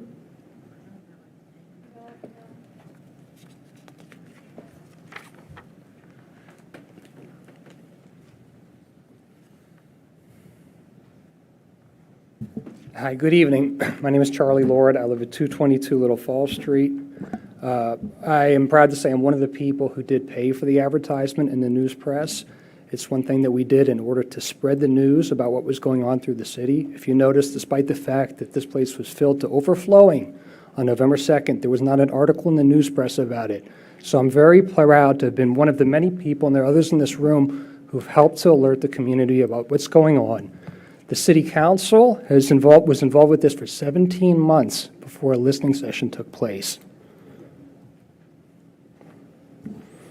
I wanted to talk about the procedure, not as it relates to the role of the public, which is really concerning, but the role of the commission, especially the proposed motion that's been suggested to you tonight by planning staff. I just want to ask you that before you vote, you consider your important role as a specialized and apolitical body under Virginia statute, City Charter 1713, as well as Virginia statute. No zoning ordinance amendment can be passed until it's been reviewed and recommendations have been made by the local planning commission. And I'd ask that before you approve any motion language and any recommendations, you make sure that you feel as if you've had an adequate opportunity to review this plan, to review the public comment that was made, and to provide meaningful recommendations. I would suggest to you, although you'll have to, of course, make up your own mind about it, that of all the proposed points in their proposed motion, the only one that makes any sense at all, based on the way this has arrived here at your body and based on the opportunities you've had to absorb the public comment, and the one work session you'll have had before it goes to a vote, the only point that makes any sense is number 2, which is that the Planning Commission recommends against council proceeding with the zoning text amendment as proposed. Full stop. We ask you to make that unambiguous disapproval of this action because it carries legal significance under 1713 of the city charter. If you disapprove this plan, it would require a supermajority of the city council, 5 members, to vote in the affirmative in order to enact this legislation. You are here for an important reason. Our city charter reflects that, and I'd ask that you unambiguously disapprove of this proposal for that reason. You've had very limited opportunity to consider this. Point number 1, the Planning Commission supports the council's goals of expanding housing variety in the city. That sounds a little bit more like a political talking point that's been framed to you as a learned planning commission in the form of a question. It begs a lot, there's a lot of nuance there. We've heard a lot of people of their interest in affordable housing, which is legitimate, but I'd ask you not to have incrustations on your recommendations to council with stuff that doesn't pertain. It's not even tethered to what's in front of you that talks about expanding housing variety. There is by right commercial use. And similarly, just one last point, I'm sorry I'm over time.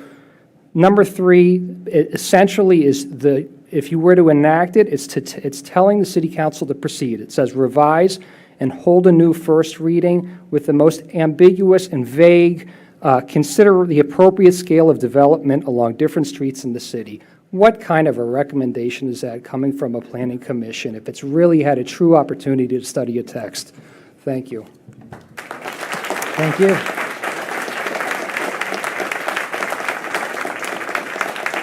Next speaker is Jeff Peterson.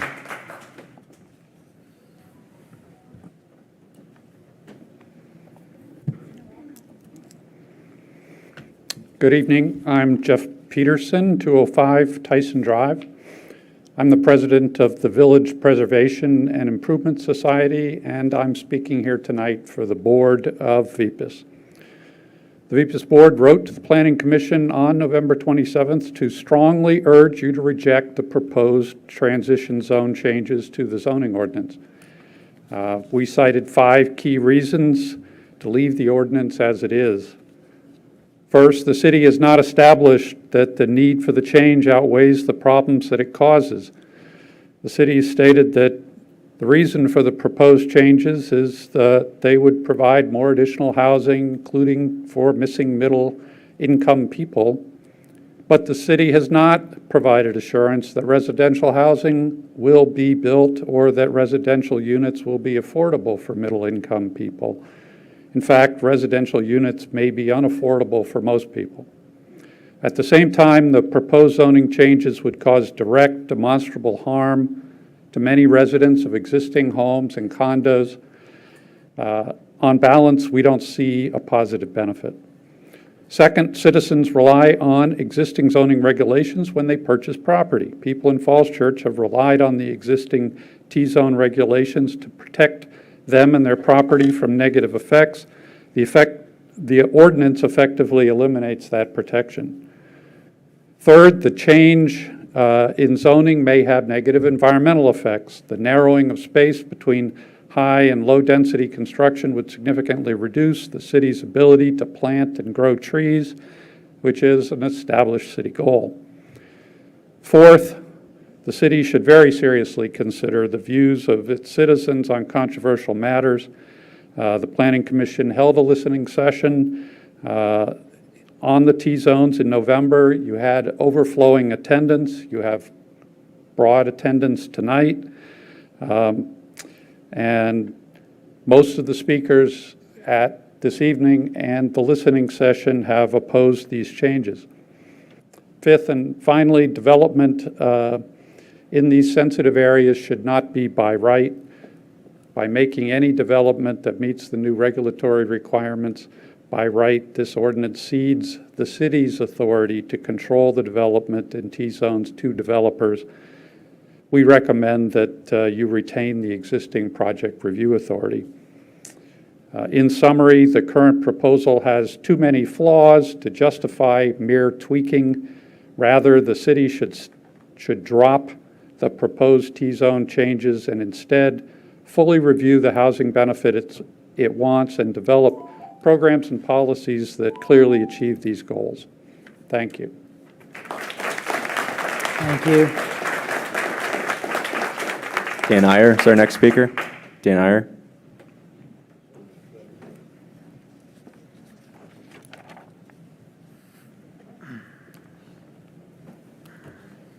I'm Dan Ayer. I live at 307 North Lee Street, 2 blocks north of the Park Avenue transition zone.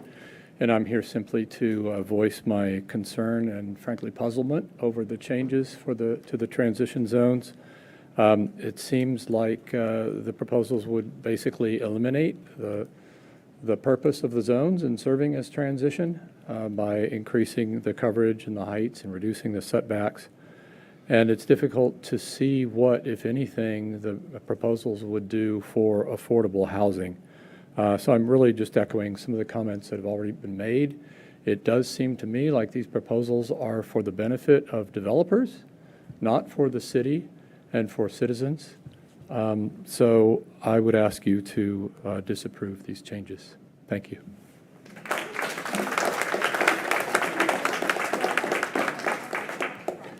Olivia Jeffers.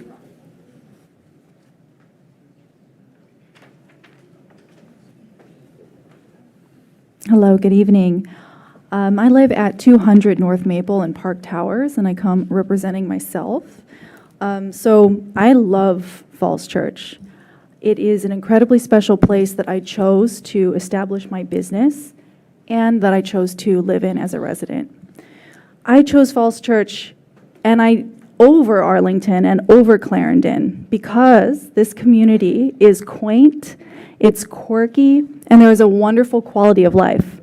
I saw myself having a wonderful time here, being in my late 20s, in my 30s, in my 40s, in my 50s. There's a farmer's market. I see myself bringing my kids to Cherry Hill Park and letting them run around. There's trees. It's incredibly walkable. I see myself living here. In June, my family purchased a 1-bedroom condo at Park Towers, and we fell in love with the trees. 4th floor, just looking out into the canopy, beautiful view day and night. In November, one tree was cut down, and it was the tree right outside my window between my unit and Kaiser. And before that, a couple Kaiser trees were cut down. So both trees on both sides were cut down, and all of a sudden, my view is of a parking lot, and I have 5 bright lights shining directly into my unit. They're about 6 feet tall and angled 45 degrees down directly into my particular unit. And I've got to say, it's driving me crazy because I loved to wake up with the sun and to go to sleep with the sun. I loved the first 4 months I lived here, I never closed my windows once. And now they're closed all the time. So not just to me, I can tell you physically, I'm having health consequences from that. But there are unknown health consequences for the rest of the community that I think are important to consider. And there are future costs to those health consequences. So not being able to sleep and wake by the sun, that's a big health issue. There's also traffic calming has been a really, really big topic. There's people calming, people drive cars, right? And my business is a yoga studio, my business is wellness, and I invested in space in my business. I did not put a big retail space, and the yoga studio is basically an empty room that people pay to come in and rest and exercise and breathe and be in community. So space has a value. Also, as a business owner, money is not bad. So what I would love to see is economic wellness and holistic negotiated development. I would recommend that we not move forward with this as it is. It's really important to keep the feedback and the input between everybody involved. But money isn't bad, development is wonderful, but can we have economic wellness and holistic development where everybody's still in touch with each other and we're all on the same team? Thank you. Thank you.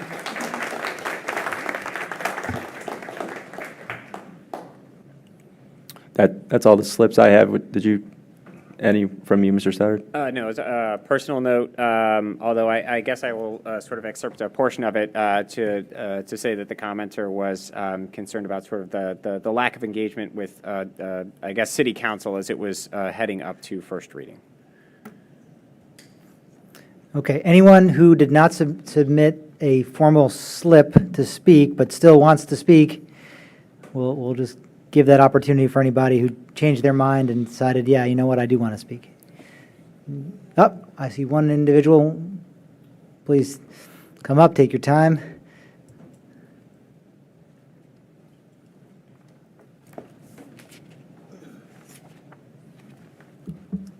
Good evening.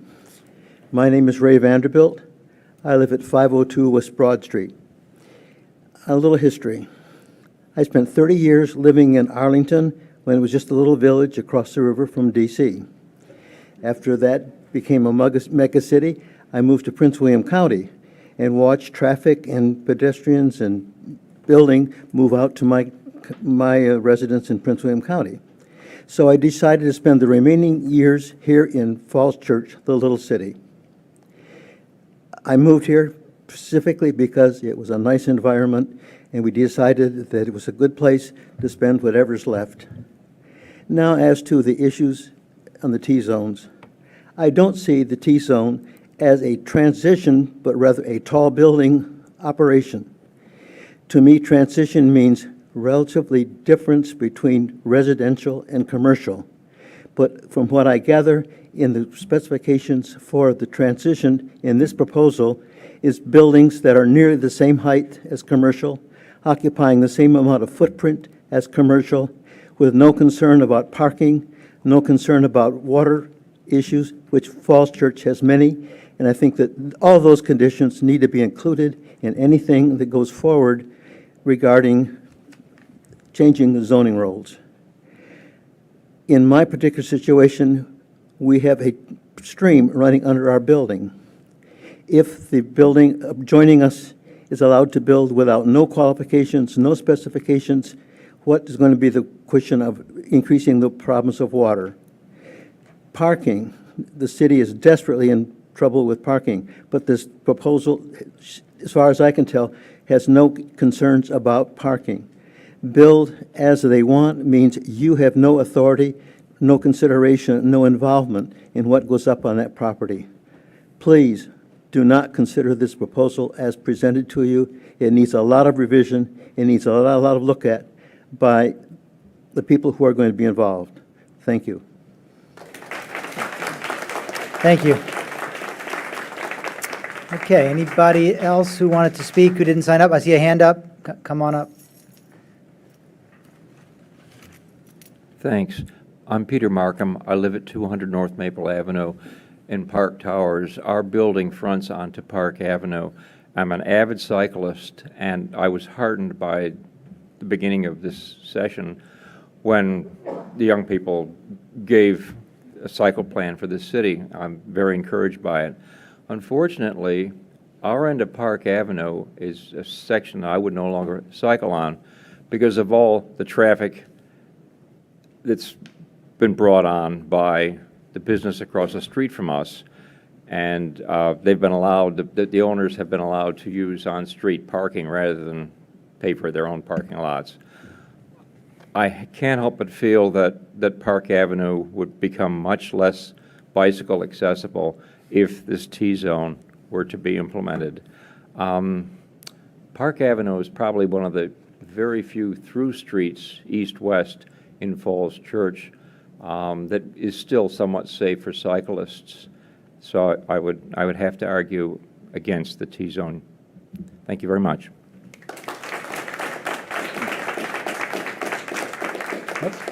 Oh, I see another hand. Come right on up. My name is Natalia Lepeka. I'm at 502 West Broad Street. We have had, we're the original owners of that condo unit. We bought it about 14 years ago when everything was much greener and much nicer, and the water on the streets ran into the drains and not stayed above it. I have 2 dogs. I walk them every day, so I see what's going on the streets. And what I don't see is a lot of green canopy. I don't see green grass.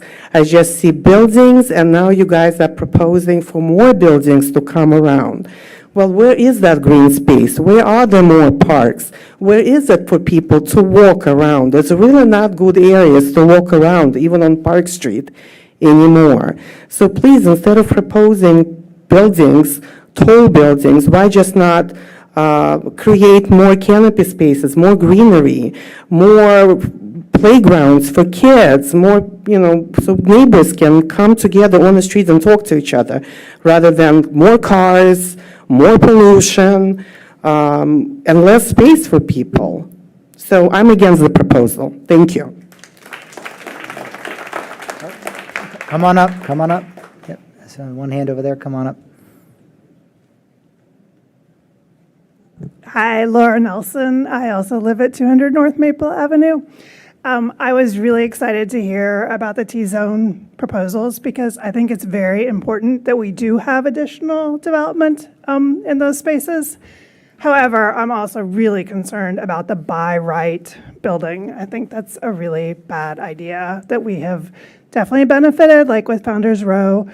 I'm sure it was a nightmare for developers. It was a nightmare for people to have all the conversation back and forth and all the thought about it. So by right in particular, I think is really a scary idea. Thank you. Thank you. All right. Anybody else? If not, I came for the bike, readouts. And I live at West Street and Great Falls Street near that intersection. And the only path I have to get to the school or to the bike path or to some business I have on the other side of West Street, going towards the Safeway or going towards Poplar, is to go on West Street. And I was disappointed to see West Street, and my son uses Great Falls Street to get to the bike path to go downtown for work. And I appreciate all their work, but I was sad to see West Street and Great Falls so low on the priority list when bicyclists, people on bikes need to use that to get to the low-stress infrastructure.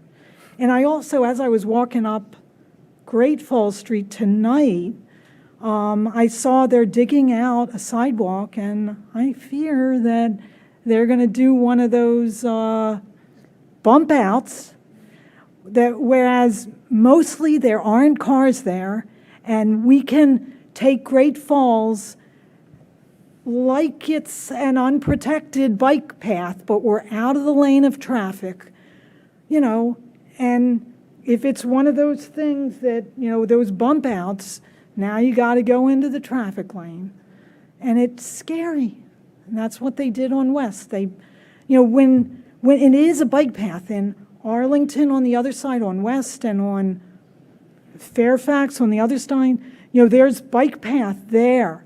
And then it's a choke in Falls Church where you've got to go in that traffic lane with all its scariness that, it just takes one driver to decide, and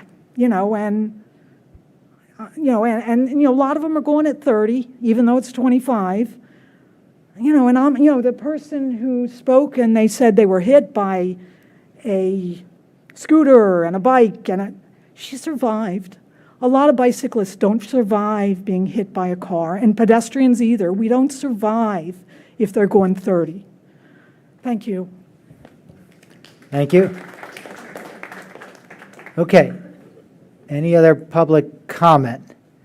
Okay, if not, I think what we're going to do, we have two small action items, just approving minutes. I think for the commission, why don't we do that and then maybe take a 5-minute recess before we do the T-zone presentation and work session by staff. So let's quickly get to items 6A and B, which is 6A was actually, we asked for a revision. That was the November 2nd minutes. We wanted to make sure that we captured the list of names of all the speakers. That was the listening session a month ago. It appears that that's been corrected.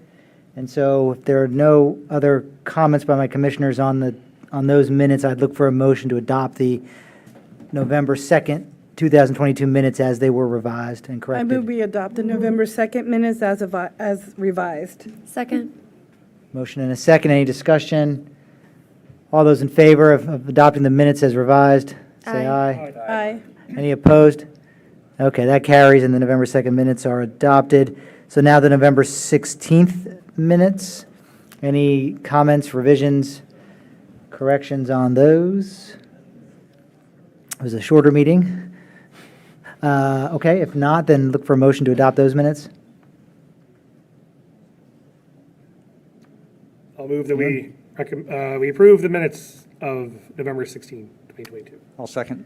We have a motion and a second. Any discussion? If not, all those in favor on adopting the November 16th minutes as they were prepared? Aye. Say aye. Aye. Any opposed? And I Okay. abstain since I wasn't there. Okay, that's approved, so the November 16th, 2022 minutes are approved. Okay, we're going to take a recess, about 5-10 minute recess, and then we'll pick up the work session for the T-zone project. We're adjourned, we're in recess, sorry. We're not adjourned, we're in recess, just kidding.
And we're going to move along here on the agenda to item 7A, which is a work session on the T-zone zoning ordinance amendment.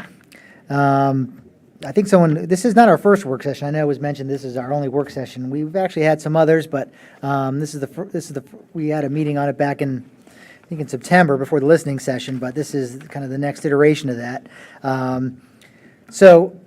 With that, I will, I guess, throw it over to Mr. Stoddard to provide a staff presentation on the revised materials that have been prepared in response to some of the feedback, both from commissioners and from the public since the last meeting on this, since the listening session on November 2nd. And I guess with that, Mr. Stoddard, I'll hand it to you. All right. Thank you, Chair, and members of the commission. I will introduce the item by talking about where the zoning text amendment is procedurally, and then I'll highlight some of the substantive changes. I'll just signpost them before I actually turn it over to Jack Trainer, who's obviously been the one putting in the work on this, but I will introduce the item before turning it over to him.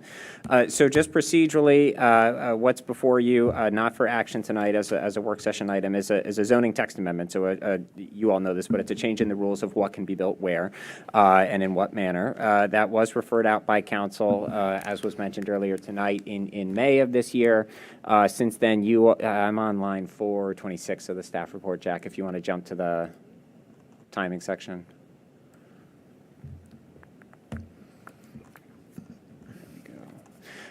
You all have had several work sessions. You're correct on that. First in June, and then there was a pause in the work, and it resumed in October, where you all held multiple work sessions, a public listening session, and then this work session tonight, which is currently scheduled to be your final work session prior to making a recommendation back to council. And I do want to highlight that when you all make a recommendation back to council, that's not actually the end of the process. You're sort of high in the middle of the process at that point, because of course your recommendation goes back to council for their consideration. And from that point, they'd have a number of options before them. They could act on the languages they had originally proposed it. They could incorporate some of your changes. If the changes go beyond what was originally considered, beyond the scope of their advertising, they'd actually have to restart the process with a new first reading. So I say that all to not make it sound soupy, but to make it, hopefully clear that we're not at the end of the process. We're actually very much in the middle of it. That there is a concept being discussed, and now it's making formal recommendation back to the council. Actually touching on the point of sort of what does the form of that recommendation council take, there is a recommendation largely for your all's input and consideration and discussion tonight, obviously with the intent of making it better. But the proposed motion is based on the conversations that you all have had as part of your previous work sessions, the comments that have come in from the general public, as well as the original intent that council had when they referred this out to you. So trying to find a blending of all those issues. And you can see that the recommended motion touches on a number of things that have come up in your discussions as well as in the public comments about the specifics around building and site design, about environmental sustainability, about promoting more affordable housing within the community, and then how is the zoning ordinance administered. And so I'll say what those are, but leave the conversation there as you all get into your conversation. And then just to highlight some things that are sort of the same as they were in your last meetings, as well as some things that are new from your last meetings. One thing we won't go through tonight, because you all have already seen it, I think, at least twice, but I do want to touch on it. In the slides that are included as an attachment, there is language about the stormwater requirements for development in the city. There is no proposal in what council referred out to change those, or certainly not to relax them. Already by code, when somebody develops within the city, they're required to meet two standards. It's true they're general standards, but they're general because they apply to all development in the community. And the first standard is that there can be no increase in surface runoff. So the quantity of water running off the lot cannot increase from what it is pre-development. And then the other relates to water quality, and there are required percentage improvements in water quality as measured by pounds of phosphorus. And those percentage improvements vary based on the size of the lot. So those aren't proposed for change. Those would continue as they are today. Things that are new in your report, there are two sections that are new. One one I think in background, one in staff analysis. Beginning on line 82, and I won't get into the specifics here, but one of the conversations that keeps coming up is sort of why more housing. This has been a conversation that's been dominating sort of the regional conversation of housing directors, planning directors, and this conversation actually isn't unique to the DC region, but there is demand for more housing going into the future. This is households that are trying to form. These are people who are growing up, looking for jobs, trying to move out of their parents' homes. They're looking for places to live. Paul, I'm sorry, could you speak more closely Oh, to your I'm sorry. microphone? Thank you. Yeah, I'm sorry. I backed way too far. So let me go back a little bit. So this is a summary of regional housing demand. And I was saying that this is a conversation that's taking up a lot of time at the regional level in DC, but also nationwide about the shortage of housing that's really striking areas all over the country.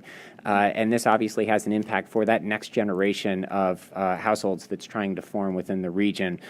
That obviously has sort of equity implications about the cost of housing driving up as the supply gets tighter, but also economic implications for these areas because workers are now choosing to move out of regions that are too expensive to live.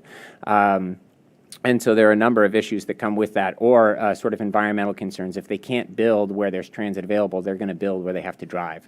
And so there are a number of reasons to look at sort of the housing shortage. It's certainly something that's being looked at in the region. And obviously, I put these numbers in here not because the city's going to solve the regional's housing supply, but just to highlight that there is a growing population within the region and an expected increase in the number of households in the future. And then the other thing that's new in the staff report, and again, I'm going to let Jack walk through the details, but there were a lot of comments as part of the public comments, as well as your last work sessions, about urban design. And I'll let Jack walk through the definitions of this, but Jack went out and looked at, Mr. Trainer went out and looked at zoning districts within the city, as well as other communities to think about, to understand how they've addressed these urban design questions and how they've codified the rules for development. So let me just summarize sort of 3 points. Draft motion for your all's consideration tonight, and then the new information provided was housing demand going forward, as well as urban design and how other communities have looked at this. But with that, I'll turn it over to Mr. Trainer for a more detailed look at that material. Yeah, thank you, Mr. Stoddard. And as Mr. Stoddard mentioned, I'll start with some local and regional context, going into a little more specifics in terms of numbers and forecasting that have been made both regionally and a little more locally. Then we'll get into some urban design definitions, particularly what are the levers of urban design in shaping our built environment, as well as looking at some comparisons of a couple districts both within the city and some other jurisdictions near and far to get to further kind of contextualize the proposal. So I'll start here with the regional and local housing demand. In 2019, the Metropolitan Council of Governments, COG, released its report, The Future of Housing in Greater Washington, which that report is its own attachment in the packet tonight. And that report highlights a gap of 75,000 units in the DC metro area beyond the 245,000 that the area was on track to achieve in 2019. That total number reaches 320,000 additional units that will be the demand in the DC area by 2030. And their proposed solutions called the 75-75-75 plan. The first 75 there is that 75,000 unit gap that I just mentioned. The second 75 is a need for 75% of the new units built to be in activity centers or near high capacity transit or job areas. And the last 75 is on affordability, that 75% of the new housing should be affordable to low and middle income households. For a little more local context, we turn to the city's own comprehensive plan, the most recent edition, and in chapter thought we had, in the chapter titled People, Housing, and Jobs, Demographics chapter, the document highlights that the city's population is about 14,309, as most recently identified, and with 5,631 households. By 2045, those numbers are expected to grow to 20,549 in population and a household total of 9,311. And included in the comprehensive plan is this housing stock distribution chart here, where you can see the majority of the city's housing stock is multifamily and single-family detached, with a small sliver here of townhouses, duplex, and quadplexes, or this kind of missing middle characteristic that we've been talking about. And as far as percentages go, that's 4% of the total of the city's housing stock, are townhouses, duplex, and quadplexes. A little further down, as Mr. Stoddard mentioned, this has been in previous staff reports, so I won't touch on those exactly. I'll go on down to the urban design levers and some definitions about how we talk about the built environment and shaping it with through the T-zones. A couple of the main urban design characteristics that are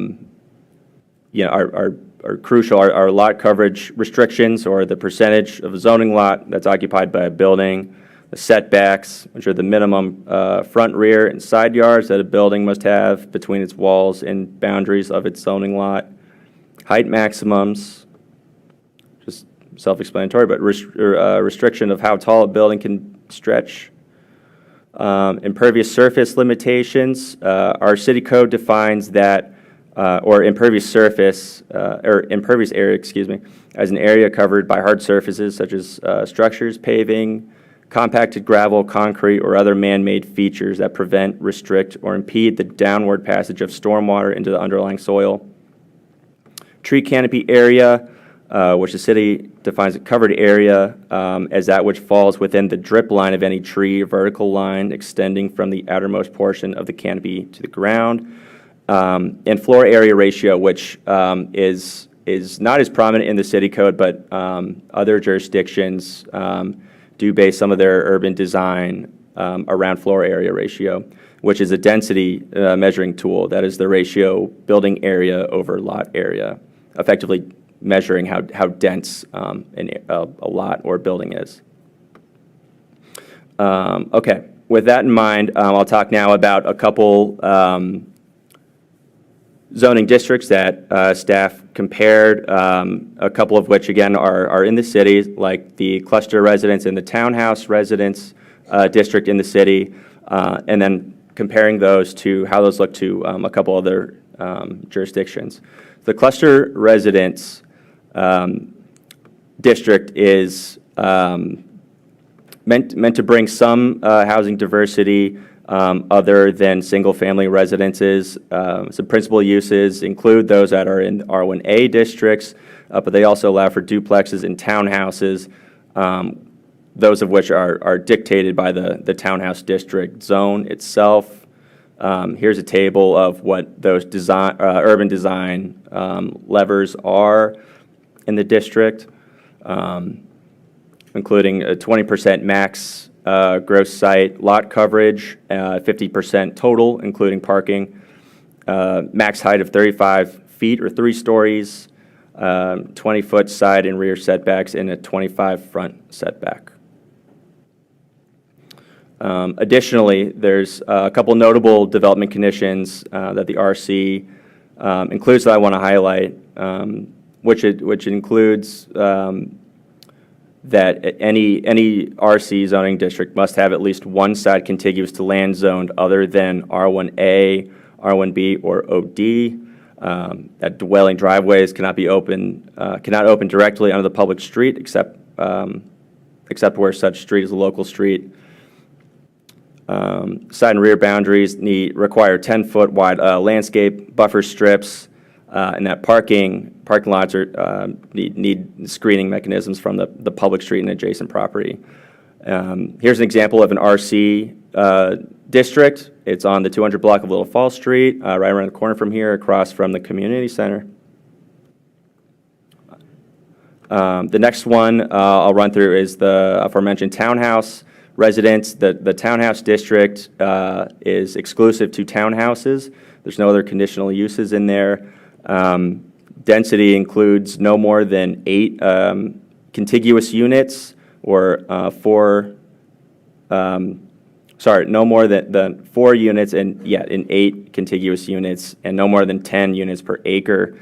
Lot coverage maximums are 40% for townhouses with height restrictions of 35 feet or 3 stories, rear setback of 40 feet, and a front setback of 25 feet, with side setbacks of, I believe, 20 feet from the end and 10 feet between clusters of townhouses. Some of the additional notable development conditions are similarly that one side of a RTH district has to be contiguous to land zoned other than the residential R1A, B, or the OD district. The townhouse minimum lot requirement is 2,640 square feet, while the building itself, every townhouse unit requires 1,500 GSF or grand square feet, with a minimum of 750 square feet per floor. And let's see, parking can be in the front or the rear of the property with due proper ingress and egress. In the rear, 20-foot buffer strips between townhouse clusters. And let's see. I think a notable design feature also is that abutting townhouses should not have a common roof line, which you can see here. And this example is James Thurber Court, which is also right around the corner. So, okay, those were the 2 city districts that we looked at when comparing those to the T-zone proposed urban design levers. The next 2 jurisdictions are not the city. The first is Walla Walla, Washington, which was recently highlighted in a planning magazine for consolidating much of their individualized residential districts into a single district called the Neighborhood Residential District, which allows by right single-family fourplexes, townhouses, cottage housing, and tiny homes, as well as duplexes, triplexes, and quadplexes. So there's a variety of housing options allowed by right in Walla Walla's residential district, assuming that it meets these urban design controls, which is 8 units per max per acre, 50% lot coverage, 35 feet height maximum, 5-foot side yards, 20 feet rear, 20-foot setbacks for rear and front yards.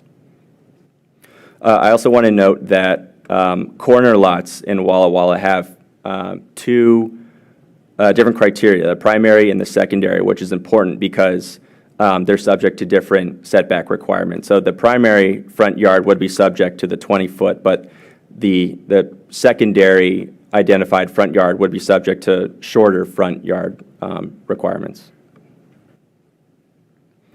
Here's an example of that we pulled from the planning magazine of a smaller apartment building next to a multi-unit 3-story building. These 2 coexist by right in Walla Walla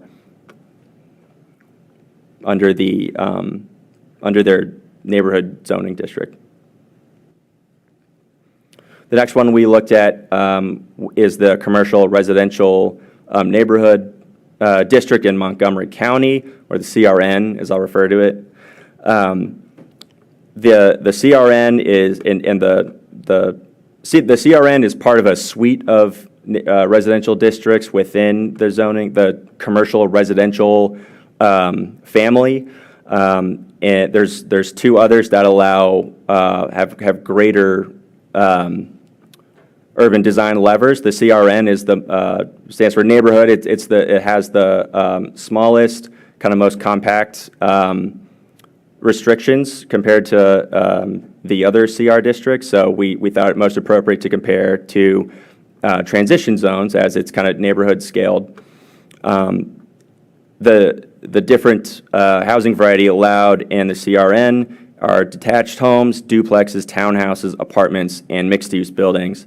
Again, assuming those all meet the baseline requirements. This is kind of daunting to look at. We've simplified it in the chart further down, which I'll go down to, but this is here for further scrutiny and includes some other things like some more specifications about placement, transparency, and massing. I'll highlight first that Montgomery County has some shade tree requirements based on the square footage of land disturbance, which we found interesting and is here for consideration as well. Excuse me. Here's an example of CRN development of apartments. It's hard to tell where this is in relation to single-family residences. It's across the street, kind of right behind them. But the CRN zone apartment is called Sweet Gum Circle in Germantown, Maryland.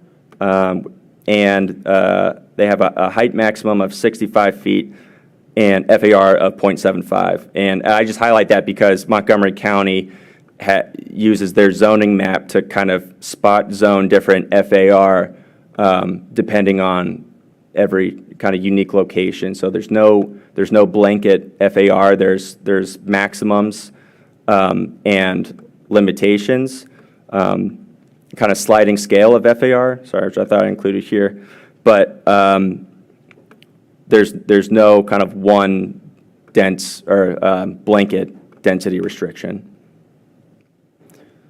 This table compares what current conditions of the T zones, T1 and T2, for their specific allowable uses, compared with the proposed T zones and the other districts that we just looked at here as a kind of summary and kind of quick comparison.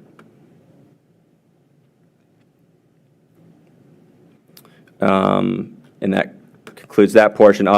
I'll touch on the proposed motion real quick. As Mr. Stoddard mentioned, the takeaway here is that the draft motion states, as currently written, is that the Planning Commission recommends the council revise the proposed language with these following considerations on building and site design, looking at the rear setback requirements, the tree canopy and shade requirements, considering the scale of development along streets in the city, looking at allowable curb cuts and location of parking facing the units and building orientation, and environmental sustainability, including EV or electric vehicle and solar-ready construction requirements, provide for lower minimum parking requirements and for tandem parking, and as well as existing residential uses and designated historic structures in a T1 or T zone today.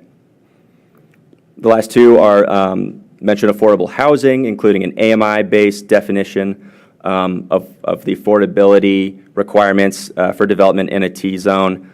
That also includes workforce housing and allowing for flexibility in affordable housing, if not by a per unit or a percentage basis, a cash in lieu consideration or other kind of flexibility measure that incorporates affordable housing. And lastly, under administration, the recommendation is provide a by right option for development of projects under a given size. So not necessarily what is proposed here, but some other by right consideration with different parameters. When that concludes my portion, I'll give it back to you, Chair. If I could, Mr. Chair, just to sort of explain some of the structure of the motion. I think there were some sort of questions that came up in the comments tonight about sort of procedures and what are the requirements here. And I think the comment was correct, that any zoning ordinance change has to be referred by city code to the Planning Commission for your all's recommendation. And so that's obviously why this draft motion is here. But the reason that point number 2 is worded as recommending against proceeding with the zoning text amendment as proposed is to make clear that as it was first read out, there are some pieces within the amendment that were missed. There are some rules here that when council reads something out as an ordinance change at first reading, when it comes back for second reading, they can adopt that same thing or anything less than their proposed change. But if they missed something within their first proposal, they can't include it later. And some of the things that you all have talked about, things like adding a tree canopy requirement, allowing flexibility for lower parking requirements, since that wasn't in their original language that they referred out, we wanted to make clear in the motion that it's not proceeding with what was written out, what was read out the first time, because some pieces that need to be added. So the mechanical way of doing that, if council wanted to include those, would be to hold a new reading, a new first reading on revised language, send it back to you for your comment, so that they could then hold a second reading on that proposed language. It's very bureaucratic, and I understand. apologize for that, but We understand the process, Mr. Stoddard. We appreciate that. I think we do understand the difference between first and second reading, and we are aware of where we fit in the process. So with that, I guess I'll open it up to the commission. I mean, what we can, I think the motion is something we can get to later. I think we're not even there yet. So, there's a lot. I don't know who wants to start. There's a lot to consider, a lot to. I think it needs to be addressed. I mean, I do want to commend staff for their work on trying to refine it. I mean, this is a topic that obviously we've heard from a lot of different folks. There are a lot of opinions. There's some very strong opinions about, what should happen here or not. And so there's a lot. And so I know staff tried their best to try to, stay sort of a high level with this motion. But, let's see what the other commissioners think. I mean, I have some comments, but maybe I'll wait and see if the rest of the commission wants to start off and provide some feedback. I mean, again, this is a work session, so I think the point of tonight, just to kind of set the stage, is for certainly if the commissioners have questions for staff, but, I think it's also for us to discuss, where we think we want to go with this and what we want to recommend back to council and, when we're going to be ready to do that, which is something we can also talk about maybe at the end as far as schedule goes. But so at this point, maybe with that, I'll be quiet and see if anyone wants to start off with some either questions or comments or. I have comments if you want me to start. Go ahead, Commissioner I Teets. feel like you're going to keep going until one of us does some Pretty comments. much. So someone's got to shut me up, so you can move on. I looked at those target goals a lot when I was looking at the package the other day, the target 1, 2, and 3 for the region. And I actually do feel like we are doing a pretty good job on target 1 and 2. I mean, the amount of housing units we are putting in with Broad and Washington and the West End and Founders Road 2, Founders Road 1 still filling. I think that if we looked at it per capita, I don't know what piece of the 320,000 units are ours, but I have a feeling it's a pretty small piece because we are so much smaller in terms of land mass than everyone around us. So I feel like as the community, we are working towards this. We are adding more units. And in my time on the Planning Commission, I mean, when we started all this mixed-use development, that was because we knew we needed to have more units. We needed to have, people wanted more restaurant choices and a little bit more retail, and so we knew we needed to get some housing units onto our main streets. We also had a massive gap demographically where we weren't seeing a lot of people on our streets between 22 and 35, and you see a big difference now.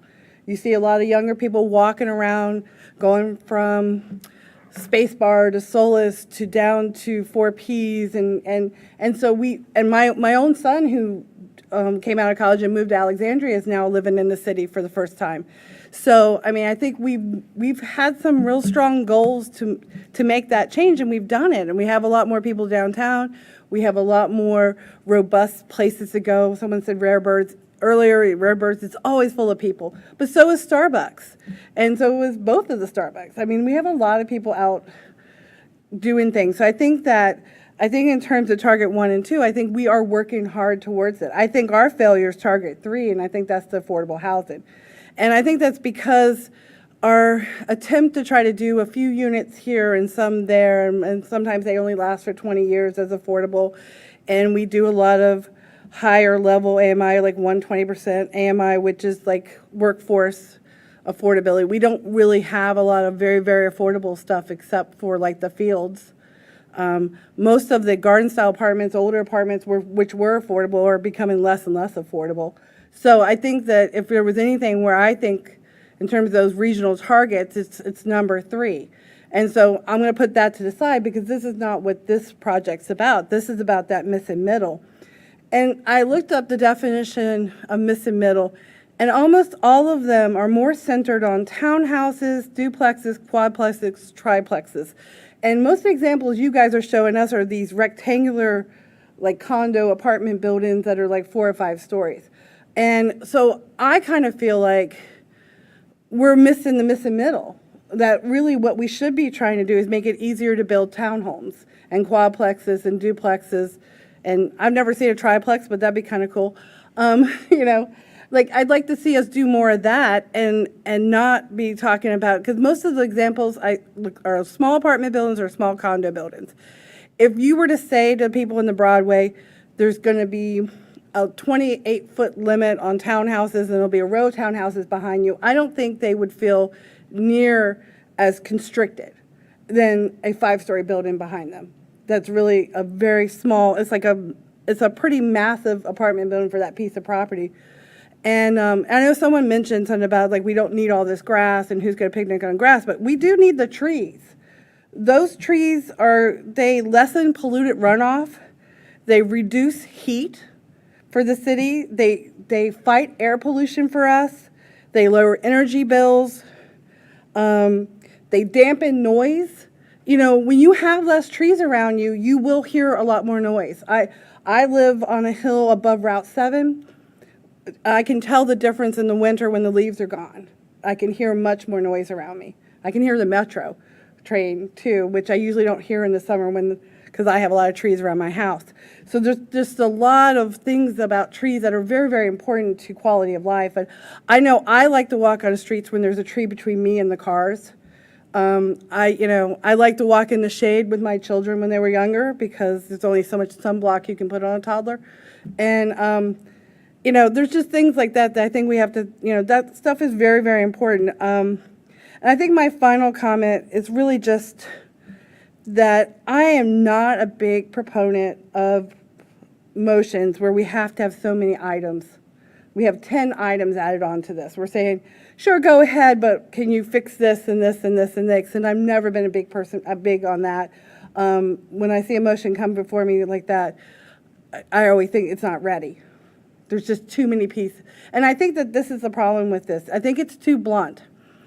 Someone mentioned it before, and I've mentioned it too. Some of these properties are historic homes that shouldn't be part of this, really. If we care about historic homes, we have historic home laws that we often don't follow very well. We don't defend our historic homes like we should, and they shouldn't really be part of this. We have some of these lots have actual office buildings on them, not great, but I mean, we should be trying, we don't have a lot of office space in the city, and I know people feel like we don't really need it, but there still is a lot of uses for office. And we all know one thing for sure is that the costs of the schools keep going up, the costs of paving our roads keep going up, and as much as I want to add more residential units, we all need to recognize that residential units don't really bring a lot of value to us in terms of tax revenue if you look at services against tax revenue. So that's why we have mixed use. It's why we like mixed use buildings, because that retail offsets the costs. And I just say this as someone who owns a home and a business, a very highly taxed business. We are taxed much more highly for our business in the City of Falls Church than we would be if we were in Fairfax and or Arlington. And we have not even a drop in the bucket covered the cost of our 3 kids who came through the school system. I mean, we were like, we're going to have to be here a lot longer. to be able to cover the cost of their schooling. So, we just have to be concerned about how we move to the future and pay for our services. We don't have enough landscape people in the city. We've cut back from 3 arborists to 1. And there's just a lot of stuff to think about in terms of this. And I think if this was really oriented more to townhouses and duplexes and things, I could see that, but I really don't want to lose the commercial and I don't want to lose the historic homes. So that's just my comments on it for right now. Thank you, Ms. Teets. Anybody else? Ms. Weiss, go ahead. I've got a couple process comments, I guess, Sure. that I want to start with. And I'll confess to wanting to hear from some of my colleagues on the Planning Commission who I know take very detailed notes and are professionals in some of this area about some of the substance. But in the process, there are a couple of things I just want to reflect on. The first thing is some of the comments that we've heard about lack of public notice. And I just want to kind of reflect on the challenge there. And this is something, I've been on the ESC. I was not the chair of the ESC, just a member for a while. It's hard, right? Because every single one of our meetings is public. So everything we do is always open to everybody. But everybody's really busy with their own lives and, all this 26 things that we're trying to do in 24 hours a day. And it's hard to just, if you don't know something big is coming, like how does the city sort of balance, like everything's public, but we need to get people's attention for some specific hot button issues. And I don't know if we've really solved that, but somebody did ask for a more Q&A, more engagement here. And I think that with complex issues like zoning, I think a town hall or two would be worthwhile so we can have a little bit more Q&A and back and forth and why is it proposed in this way and what's the background, what's the context, what is really set in stone and what's completely flexible. And not that anything's really set in stone until we recommend it, but I think a town hall or some more opportunity for dialogue I think would be helpful. Is number one.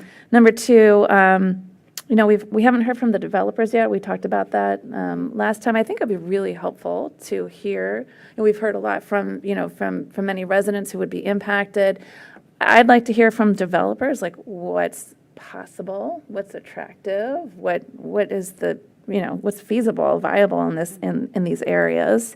I really note the comment that these shouldn't be called T zones, they should be called M zones. There's a lot in there. And I think that sort of current state really should reflect how we move forward into the future. Should they remain M zones? Is that what we're really looking for? In our future land use map, most of them are mixed use, right? And I think we should be mindful of that.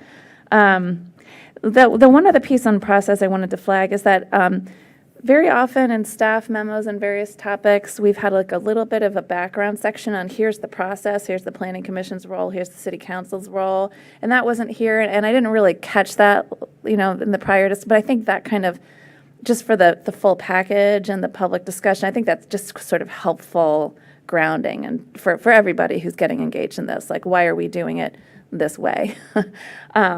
And so some of those process questions I just wanted to flag. The number one thing is more Q&A and dialogue, I think would be very helpful in something like this. And then I guess the last sort of process question for us, and then I'll maybe just land on a couple substantive pieces, is, for the Planning Commission, I think we have options. One is just say no, stop, which is, I think, what many commenters have said. Just tell City Council to stop. Another option is to modify what's ahead of us. A third option is to just accept it and say it's great. A fourth option is to say, we need to stop this approach and try a totally different one. What's the problem that we're trying to solve, and what's a more effective way to solve it? And I don't really know what the right answer is yet. I'm of two minds. I think if we do want to start taking a swing at more diverse housing, T-zones is a way to do that, and I think there's some more effective ways to do it than the way it's currently written. But we might also want to say that if we want to take a swing at more diverse housing, maybe we shouldn't put all that weight on the T-zones, and we should think a little bit more broadly beyond the T-zones and think about the full 2.2 square miles rather than the T-zones. I'll just stop there for a second. Thank you, Commissioner Weiss. Let's see. Anybody else have anything they want to share? Commissioner Cohan, go ahead. I was pointing to Mr. Stevens. I think. Oh, I didn't see your hand. I'm sorry. That's okay. I didn't have a hand, but Oh, didn't have a hand up, but I'm happy to go ahead. Yeah.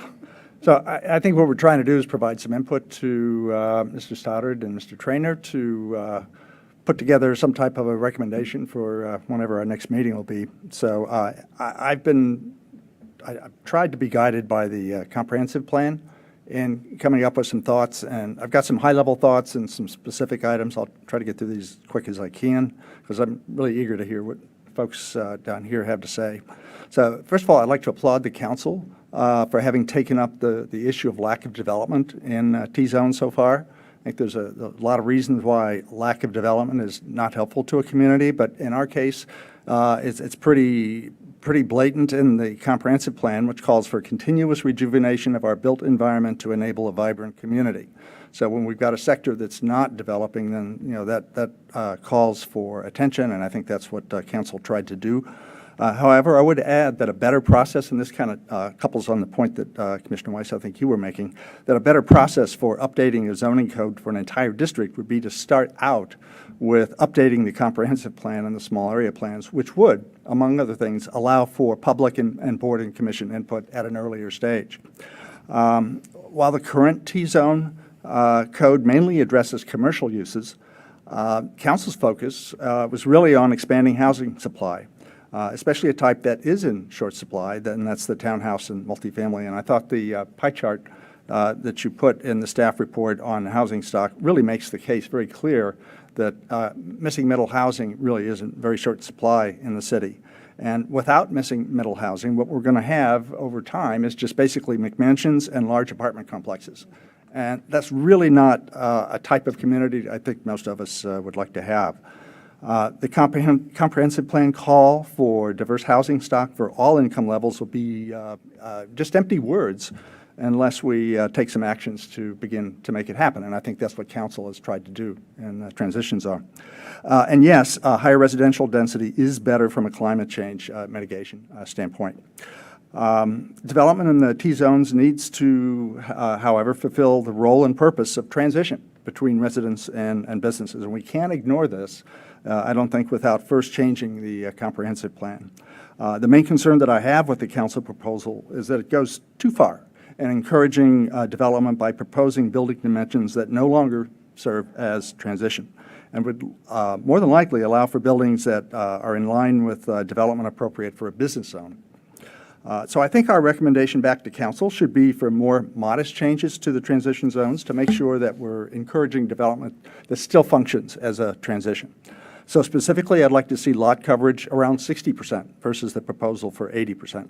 This is still higher than the 50% that Susan Bell, the city's consultant, proposed in the first work session that council held. Reducing the coverage below 80% then makes it possible to scale back on some of the setbacks, or rather, enlarge them, I should say. So ideally, I would go with her recommendation for 45 feet height limit, with step backs required on the top floor, but I could be persuaded to increase this to 50 feet. I'm inclined to support the setbacks that she recommended, including a 15-foot rear yard setback. And I would note that the 40-foot setback that some have pointed to as the existing rear yard setback applies what seems to me to be kind of an outdated requirement for the townhouse zoning district. Also consider, just by way of an example of things, why we need to update the T-zones is that for all the by right uses in T-zones under the current code, there's no requirement for any rear yard setback. And I don't think any of us would feel happy with that. So Susan Bell recommended that setbacks should be eligible for reduction during the review process. And this allows for projects tailored to the immediate context of what exists nearby. And I agree with that. As to approval process, I think that by right status should be limited to as few uses as our city attorney advises is necessary to avoid what attorneys call a taking, and that the special use permit concept proposed by council should be limited to use for just residential projects less than an acre. So projects larger than an acre should continue to go through the special exception process, and because these projects are really needed to help fund community benefits in the city.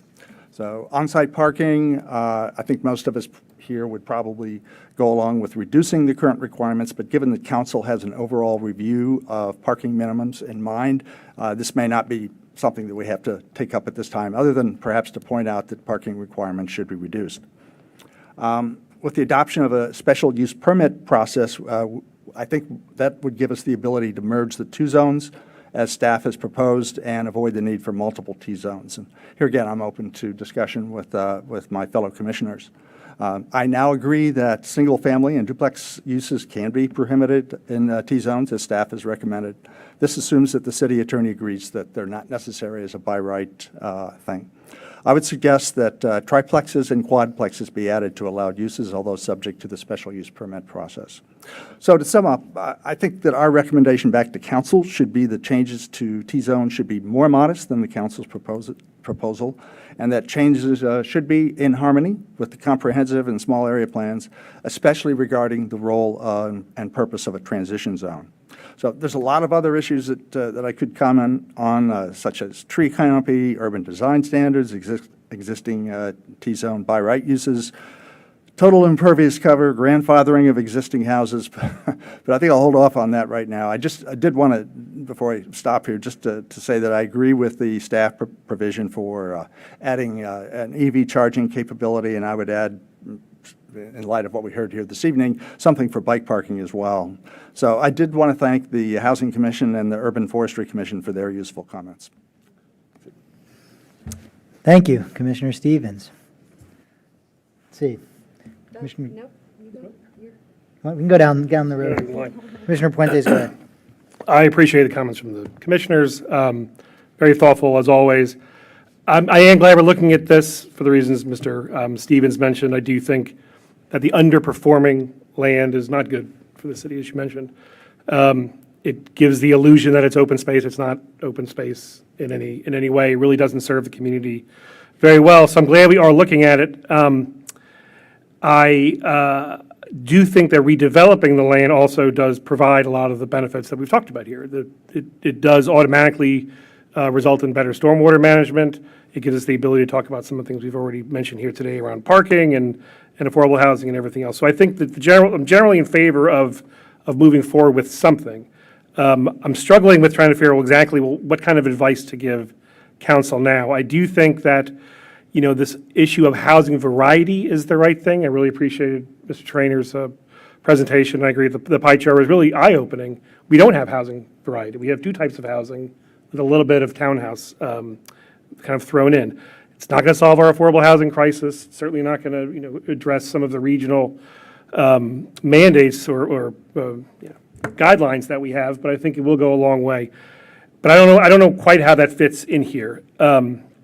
I also know that the land is sensitive. We've heard that very clearly from the residents. We do have to treat these parcels a little bit differently. I do like the idea of the shade tree requirement. Not something I had thought about before. I think that would go a long way to addressing some of these comments. My one question, though, or the thing that I'm not clear about or undecided or whatever the term is the by right option here, and just kind of why. What is the motivation behind it? Is it something that we feel like would really help jumpstart? I mean, clearly, I think the development community would like it, but is there a real pressing need for that? Because I think we've done well, as we've talked about up here, with our ability to work with developers, to talk about some of the concessions and kind of really make sure that we craft the kind of community we want from these development projects. So I don't know kind of where I am on the by right element of that and the shift that's happening. If the by right element was for a lot of affordable housing, as we talked about earlier, that's something very different. I know we need commercial, but whether that should be by right, so just in terms of my own thinking, that's the part that I'm a little more ambiguous about at this point. I appreciate all my commissioners' comments. Thank you. Just to clarify, was that a question, or did you just sort of putting that out further for thought? You can respond, Mr. Oh, Stoddard. sure, okay. So the comment came up earlier about sort of, well, what would actually a developer say about this proposal? So Susan Bell's name came up earlier. As part of making her proposal, her research was actually based on outreach to developers that are active in the area working on small townhouse projects, small condo projects. And by small, I mean in terms of total number of units or acreage. Something, an acre or less is considered a small project in the region. And then I think it was in the last 2 weeks, Mr. Trainer and I did have another phone call with a townhouse developer in support of trying to find an unbiased opinion. We reached out to someone that actually doesn't do projects of less than 3 acres. And so they could give me all the information about sort of how they look at financing a project like a townhouse project, what are the dimensions of a unit they do, how do they park it, what are the design considerations they look for. So we could get sort of the mechanics of townhouse development without thinking that someone was stacking the deck, because they would never look at a project. It just doesn't work with their business model. So in floating the ideas in the proposal as council referred it out, as well as the staff recommended motion, the developer felt comfortable with the shape of the lot in terms of the heights of the buildings, the setbacks. They thought it was natural to include some sort of rear yard setback. It would probably fit fairly naturally with the design of a project if you're going to rear park the units. And also you're going to have a landscaping buffer back there anyway, so they thought the rear yard setback was a natural fit. So overall, I think they were comfortable with sort of the scope of it. They did say that because it's going to be, projects of an acre or less, you're probably looking at a sort of a someone who is not as sophisticated a developer, say, as a Mill Creek or somebody like that, right? This isn't someone that has a team of people, sort of scouring the region for sites. There's someone who's maybe done a project before. They're certainly competent to design a site and construct something, but they're not going to be overly sophisticated with sort of years' experience in complex construction. And so one of the things that did come up is that the entitlement process could be a real hurdle. They were saying that they pencil in, for all their projects, regardless of size, they pencil in $2 million for legal costs to get through entitlements. And so when you're paying $2 million in legal fees for a 200-unit building or a 300-unit building, well, you can average that out. But when you're paying $2 million to build 6 units or 8 units, it quickly makes the project infeasible. It sort of dwarfs all the other costs. And so I think that was the recommendation back, was to provide some sort of buy right option so that one, you can provide a predictability. The person because the biggest concern about sort of a legislative process is you don't know how long it's going to take. Should I stay in it for another 3 months? Should I stay in it for another 6 months? I'm paying money to stay in here, but I don't know if there's going to be a payout. And so that was the biggest concern, is sort of certainty of entitlements, and then the soft costs associated with that. Can I follow up on that? Is there a reason then, from the developers you've spoken, or the experts you've spoken with, a difference between the townhouse developers and commercial? Because right now, commercial would be by right, and the townhouses would be conditional. Is there a difference between those? Why is one and the other? And we didn't reach out to someone who's building commercial space. I think commercial space is largely being done to suit a specific user. It's not being done speculatively like housing still is in the region.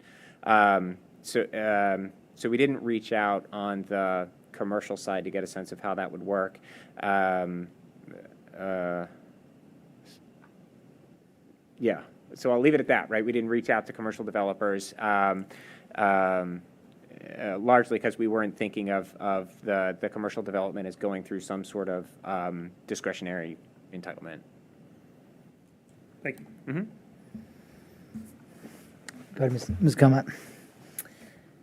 Just want to compliment all of my commissioners on all your smart comments so far. I agree with much of what everybody has said, so thank you.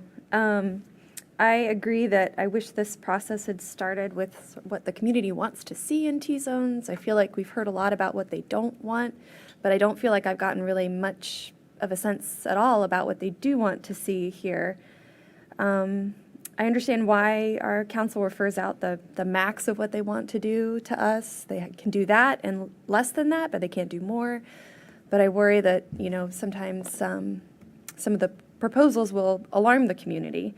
And I think that's kind of what's happened here. So when I'm thinking about like, what do we want here? What do we want the transition zones to be and to do? To me, the denser residential and neighborhood serving retail uses are definitely appropriate. To Ms. Teet's point, the projections that we need for housing units is actually closer to like 10,000 with the Amazon effect. That's in the chapter 2 of the demographics chapter, Jack, a little further down. So we need to get to 10,000 units by 2045. We're at about 6,000 today. We have about 1,800, as a speaker mentioned earlier, coming online between Founders Row 1 and 2, West Falls Church, Broad and Washington. So we're doing great, really, at adding these units. I mean, we're halfway to our need by 2045, but they're all in these giant buildings. And that's not the only way that I want to have housing be added to our community. I'd like to see more of the missing middle housing. I'd like more quads and triplexes and smaller condo buildings and townhouses. And I think that those would be appropriate with the right building envelope in this area. So I think that's the trick, is just getting to that.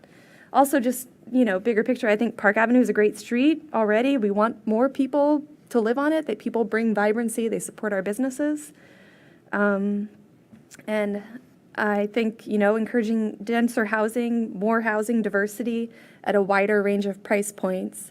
And if we can get some affordable as a byproduct, then that's great. But I don't see this as an affordable housing play. Maybe my fellow commissioner has an idea about how we might be able to do that. But for me, it's about creating different kinds of housing units to offer people different choices between a giant building like Founders Row and a single-family home. There's very little, as you can see in the pie chart here, in between. So I think that's the goal here for me. And this area should be a transition from business to residential units or uses. So it needs to be something in between those two areas. And I also agree that we should be encouraging redevelopment on underutilized properties. I do think that it's bad for the city to have these vacant lots. And I grew up here, and some of these lots have been in the same state for all of my life, and they have not changed. So that means something is wrong with what we're allowing in these areas. A couple, for the concerns that the community has raised, I definitely agree. I think that the concerns about the building lot coverage are well-founded. I think it's too high. 80% is too high. I would also support 60. And I think the concerns about the by right commercial are a little confusing to me, because the impression that I've had from all of the big developments that have happened is that the developers don't want to build commercial. They want to build residential. And every square foot of commercial that we've gotten has been because our council has argued for it. So if Founders Row could have been an all-residential project, I think it would have been. We're really demanding the commercial because we want to have those services for residents. So the idea that there would be like a 4-story commercial building, I don't see that happening. I mean, I might be missing something that my fellow commissioners know about, but at the same time, like maybe I don't know what the intent of allowing expanding the allowable by right commercial uses is. I fully support having neighborhood serving commercial uses if we were to have like a small condo building. I think that makes a lot of sense. And I think that the uses that are identified are neighborhood serving, they're the right ones. But whether they should be by right, I don't know. I'd like to talk a little bit more about that. And the concern about the process changes too, I sort of compared the special use permit process and the special exception process side by side, and they're quite similar. The special use process omits a few interim steps for the developer submissions, limits review to Planning Commission and AAB, Architectural Advisory Board, and so it doesn't go out to the other boards and committees, but Planning Commission can always ask other boards and committees for their input, and anybody in the public is welcome to speak to us, to council, as these projects come along. I would say, considering we have a 1 acre max lot size, a 1 acre project doesn't really deserve the same level of, not the same level of scrutiny, but the same very long process that a 3 to 4 acre project would need. So to me, the special use process is appropriate for 1 acre or less project. So all that said, I do have some, suggestions for changes that I would make to the motion. I would agree with the UFC and Mr. Stevens that 60% building lot coverage is probably a better compromise. The UFC also recommended adding impervious surface limits. If that's something that we can do, I would definitely support that. I believe they also recommended a 13% tree canopy requirement. I would definitely support that. And the ESC had some specific recommendations for some improved stormwater requirements that I can't remember the exact details of them, but I would like us to include those too. Another thing that I wanted to raise is whether we should add requirements for the number or share of accessible units accessible in the sense of like people with mobility issues can live there. I think as like our population is aging, we want people who are aging to be able to remain in the community. They may not want to stay in a large single-family home, so we need to have units ready that are accessible that they could move into. So I think that would be a good thing to look at as well. I don't know whether or not we would be able to require that. But we don't change our zoning code very often. I don't imagine any of us are going to want to go back and do this again anytime soon, so I feel like we should add it now. I have questions about the height of the building at the street. The staff is, so it's a 50-foot max, but staff is proposing a 10-foot step back and step up, so it would be 40 feet at the street. And I guess I'd just like to hear from the AAB maybe about what they feel is appropriate in that context. I'm thinking mainly of Park Avenue, mainly of those 2 blocks between Pennsylvania and Spring where many of these projects might happen. And so, yeah, that as well. I would like to get a little bit of input from the AAB on that. And then the other thing I was hoping we might be able to discuss is whether the 1 acre max is the appropriate cutoff point at which projects would move to special exception, or if it perhaps should be a little less than that. I'm not sure how staff arrived at that size, and Paul, if you might be able to tell me a little bit about that, that would be helpful. And then I have a couple other questions, then I'll be done. Sure. So the 1 acre size limit, so zoning ordinances like numbers, and so we wanted to find some number that was reasonable, right? There are some, there's going to be a lot that's 1.1 acres and they're going to be out, but that's going to happen with any number that you define. So the reason for 1 acre was that in looking at the pockets of development along Park Avenue, as well as the pockets of T-zones throughout the city, it seemed like there was a natural clustering, that there were a relatively a fair number of sort of groups of parcels that were sort of approaching that 1 acre size, and then there were a number of groupings of T-zones where the acreages went sort of significantly over. And so the thought was that, especially along the North Washington corridor, where some of the acreages get, I can't see the I can see that. Mr. Stoddard, if you could just pause your comments for one moment. We're Sure. approaching 10:30, so the bylaws require that we need a motion, and we need to agree to extend the meeting. So why don't, at this point, let's maybe throw out 30 minutes additional, so we can follow the bylaws and stick to that. So if someone will indulge us with a motion to, Chair, I move we extend the meeting till 11 o'clock. Second. any discussion on that? All those in favor of extending the meeting till 11 p.m.? Aye. Aye. Anyone opposed? Okay, We're good to go. Sorry, Mr. Stoddard. Keep on going. So sorry, I'll wrap up. So the 1 acre size was seen as something that would be sort of accommodating of the number of pockets, while also sort of closing off some of the larger assemblages, which in staff's recommendation would be better to pursue a sort of a rezoning and a special exception. Just a reminder, the special exception option is not available within the T-zones. So any special exception on those larger parcels would have to also include a request for a rezoning. Considering the hour, I'll save my other question for another time. I'll defer to Mr. Hyra. You can ask it if you really want to. Well, I just want to start by saying congratulations, everybody, for staying up this late. I think you either need coffee, wine, or a cocktail, but I guess we don't have any right now.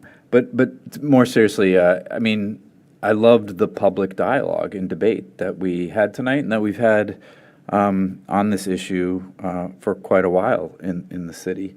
Not every issue brings out 100+ people, and this one certainly has. So I took to heart and really listened to all of the comments that you all out there and the citizens made. I also really deeply listened to all the comments that my fellow commissioners have made. They have a lot of insight and a lot of experience living and growing up and spending a lot of time in this city.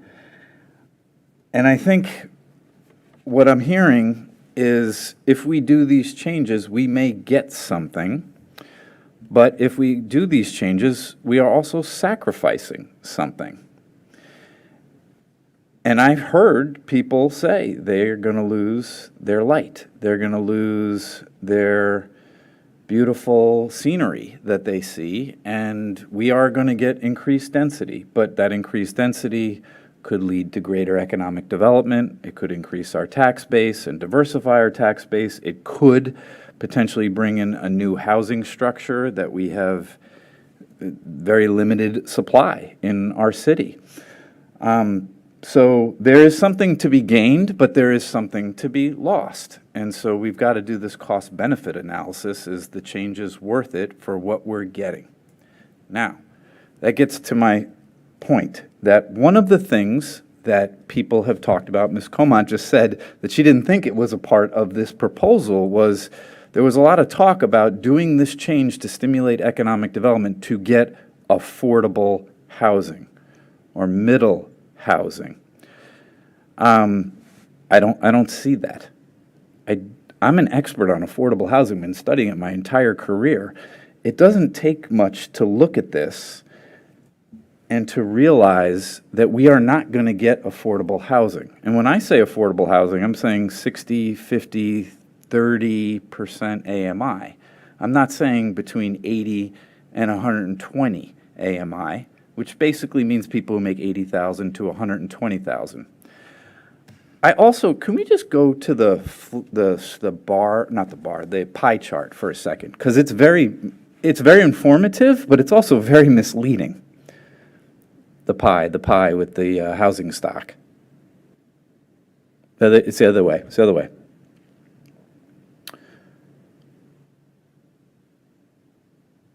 All right, there we go. So, why I say this is very informative, you can clearly see we have a lot of single-family detached homes, and we have a lot of single-family zoning, right? And it's very expensive. The dirt costs, what, like $800,000. Most of the town or single-family homes are, going up to 1.5, 6, 1.8, $2 million. All right, we get that. But then I think a little bit is misleading is then we see multifamily buildings. Some of that is providing the missing middle. So the 258 townhomes, I don't know if any of that is providing the missing middle. Depends what your definition of the missing middle is, but we should understand that we have some middle income and affordable housing stock in our multifamily building. So to see this pie chart and to say, well, geez, we only have the missing middle is the 258. Well, that's not the missing middle. Let's not be misled by what this is telling us. So I think there is some understanding that if we change the zoning to this new transition zoning, that we might get some more of the townhomes and the duplexes. But the way that this is structured, those townhomes and duplexes will go for $800,000 apiece. They are not missing middle. They are not affordable. So let's just be very clear with what we will get. We may get greater economic development on parcels that have been sitting for 20-plus years and not much going on. And some people think that's a good thing. I think growth is good if we get equitable growth. So I want growth so that we have a greater tax base, that we can utilize that tax base to subsidize affordable housing, not subsidize $800,000 townhomes. That's just not my vision for what equitable development is, and if we want to be an inclusive city, we have to think about subsidizing and building truly affordable housing. This proposal does not do that. So we may get greater economic development, but we are not getting affordable housing, so I think the benefit isn't what we think it's going to be. But what I would like to do is change this proposal to actually fund truly affordable housing. Mr. Stoddard, the last time we talked about this issue, we talked about it the other day on the phone, but we also talked about it in public here at one of our hearings. I asked for us to do an assessment of the value and the tax base that is gotten from all of the T-zones. And then we could do a model of if we changed the zoning to allow for greater density, how much would these properties' values increase? And then we would know the additional tax base that we would garner if we made these changes. And so what I would propose is that we take that increment, that additional tax base, and we put it right into our Affordable Housing Trust Fund, and then we utilize it to subsidize development on these T-zones to truly get affordable housing.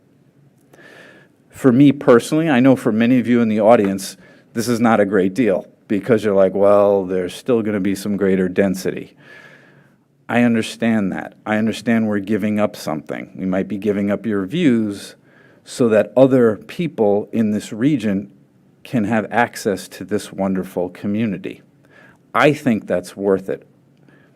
Now, I know a lot of you would disagree with that, and that's okay. I mean, that's why we're having this dialogue and debate. But what I'm not in favor of is the current proposal as is, because we are not going to get any affordable housing. You're going to lose your views, and we're going to get some townhomes that are $800,000. We're going to have a greater tax base. For what purpose? My purpose that I'm interested in is actually truly funding the missing middle and also going more deeply to people who make less than the middle, that are low and moderate income people. So I have to say that if we have this proposal as is, I'm definitely going to reject it. I know a lot of people have been saying things. It's kind of, I'm sure everyone in the audience is trying to line, where are the votes? Where are these commissioners? I don't even know. I kind of can do my estimation on where people are, but we never really know until, but we, put down a vote. But I will be very blunt and very clear. The way this is written, I would reject it. And so what I would propose is that we have the zoning changes paired with changing the tax and the tax base that is garnered from these parcels. Now, this is not something that is extraordinary because we did this with the movie theater. We did this with Founders Row 1. We had a site plan. We reviewed the site plan. But to execute that site plan, it took some taxing. It took some new legislation to get some of the additional tax base that is garnered from the movie theater, and then we redistributed back to the movie theater owner. So there were two pieces of legislation. It was changing the site plan and then changing the financing of the site plan. So that's what I would propose here. If we want to approve something like this to change the T-zones, we also have a funding mechanism that is linked with that proposal so that we truly get affordable housing where we are increasing density.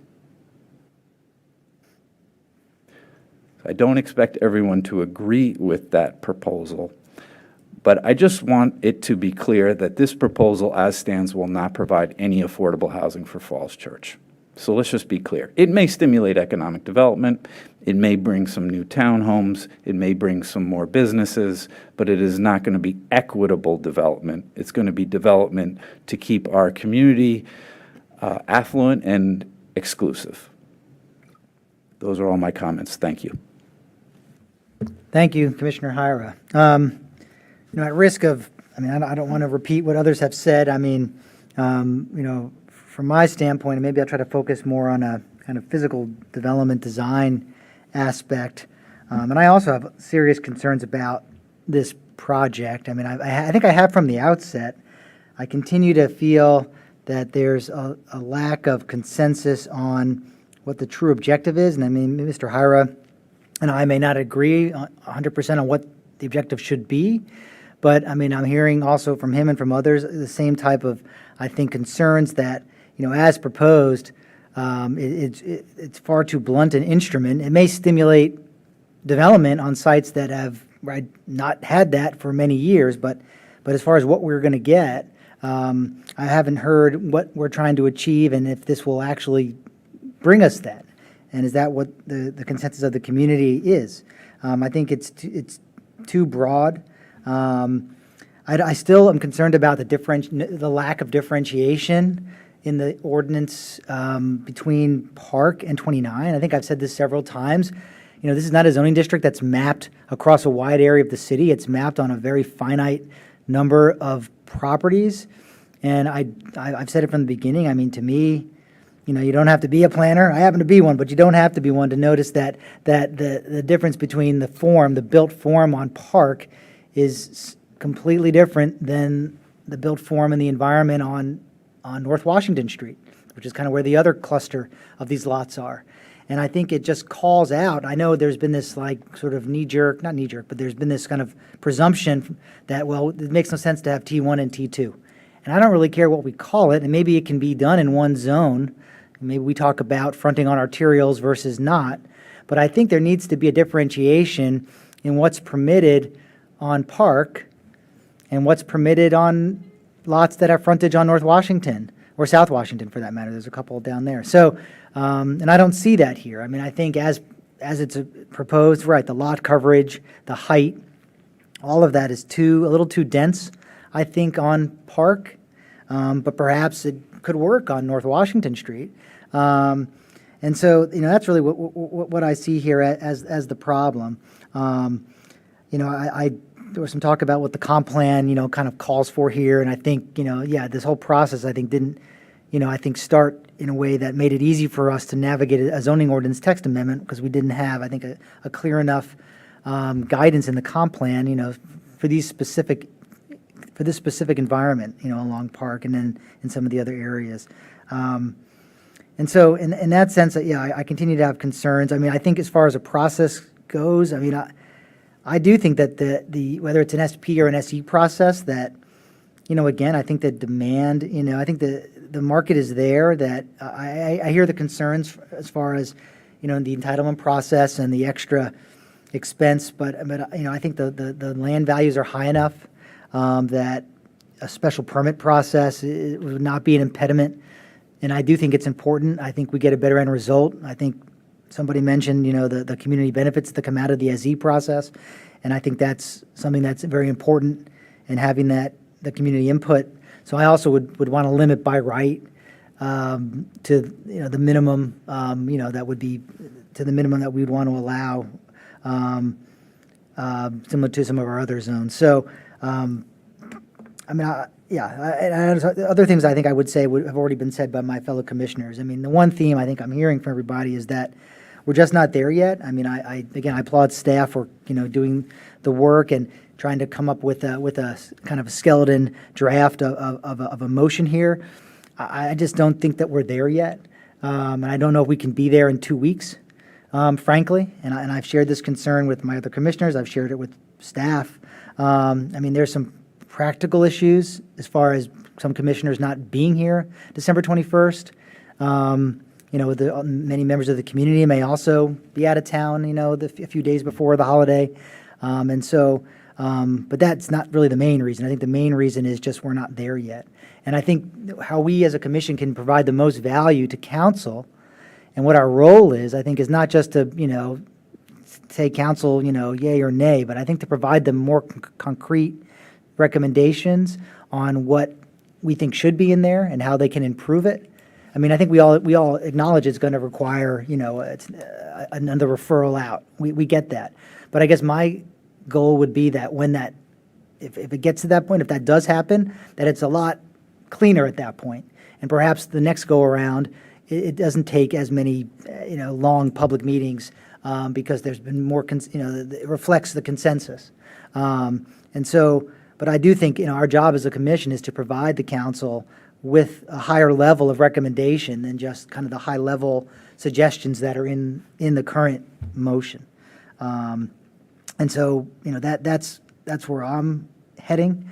You know, we have 15 more minutes left in the meeting. We can continue if folks want, but I think we should talk about first of all, you know, I mean, we may not even have a quorum on the 21st, or we might just have 4 members here in person, it sounds like. I think at least 3 of us are either out of town or traveling on that date.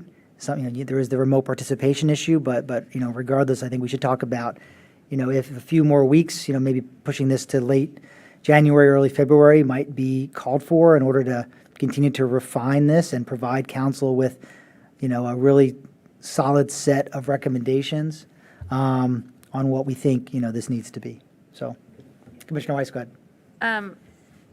I think that makes a lot of sense. I'd like to have an actual work session where we can really roll up our sleeves and not take individual turns, but actually have some back and forth. I tabled my substantive comments because I'm a night owl and I forgot that we shut down at 11. But I guess I want to kind of go back to those choices that I laid out. One is just say, no, this isn't going to do it.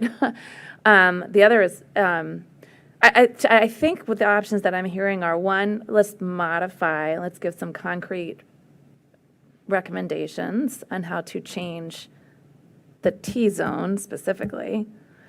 Another option is, this is not the right answer. The problem that we're trying to, well, I guess, number one, we need to define, what is the problem we're actually solving? Are we solving T-zones specifically? Is that what we agree we're solving? Or are we solving housing diversity and housing affordability more broadly? If it's just T-zone, then are we doing, you know, concrete recommendations on this existing proposal? We're doing something different. I still don't know what we're really doing. I think agreeing on that first would be a good start. Right. Right. No, I mean, I agree, and I think that's, I mean, and the idea about having, I mean, you know, we can have a different, you know, we can call it whatever we want as far as the meeting goes. I mean, we surely can have another meeting where we can talk more openly. I mean, we could even meet in the conference room. I mean, doesn't, you know, we could try to have a setting that facilitates, you know, it would always be open to the public. We could have a setting that facilitates a better discussion. I know you had mentioned the idea about, you know, for the public standpoint, you know, it sounds like there continue to be questions from the public, and having some opportunity for them to ask questions of staff in a more open forum, you know, could be helpful. I would support anything along those lines. Because, and I also want to go back to that sort of what Mr. Stevens said, like this really needs to start with the comp plan. You know, when I look at, to your point, Mr. Krasner, Park Avenue is different from North Washington, right? So the scale just doesn't work for what's happening on Park Avenue, and it's not going to solve the problem. But, you know, so when oversimplifying this problem, I'm just saying by right residential development on Park Avenue, that's, you know, quads and above, quads to townhouses at a much lower scale. And I'm seeing the comprehensive plan that we've already talked about and the small area plans along North Washington that's really calling for mixed use and more of a B1 type of redistricting. So is this really, was this really a transitional zone, or is this rezoning to B1? Right. And I think just giving ourselves time to kind of, what's the problem that we are solving? what's the most effective way to solve that? And I would point out that North Washington is not as simple as it looks because it's really two churches, Right. an office building, multiple historic homes, a bunch of additional land that a church holds that they use for other youth group, for parking. I mean, so it's not, the simplest things we have are actually on South Washington because those are both businesses. One's an office building, one's like a mixed kind of retail place, and on Hillwood as well. Those are two buildings that are businesses. The rest of it's all kind of a mix of stuff going on. Yeah. But I think our real problem here is like, if you look at how you define missing middle, and as Mr. Stevens and I were talking about it before, it really doesn't involve affordability. It really just involves that townhouse complex, duplex, all that kind of stuff. No, I know what you're saying. That's another thing. I think that's what I said before. We're doing pretty good on target 1 and 2. We're doing very bad on target 3. So affordable housing is like a separate issue. And I don't think the limited amount of T-zones that we have that would be developed is going to fix our affordable housing issue at all.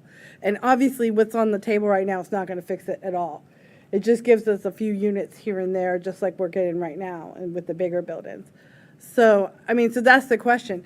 If it's the missing middle, then really we should have townhomes and quadplexes be by right, and maybe commercial still by right, and everything else has to go through some kind of process.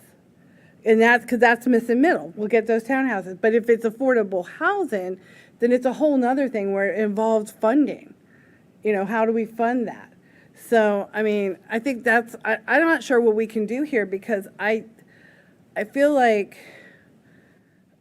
all the examples staff is showing are like these condo buildings or apartment buildings that have trees and grass all around them.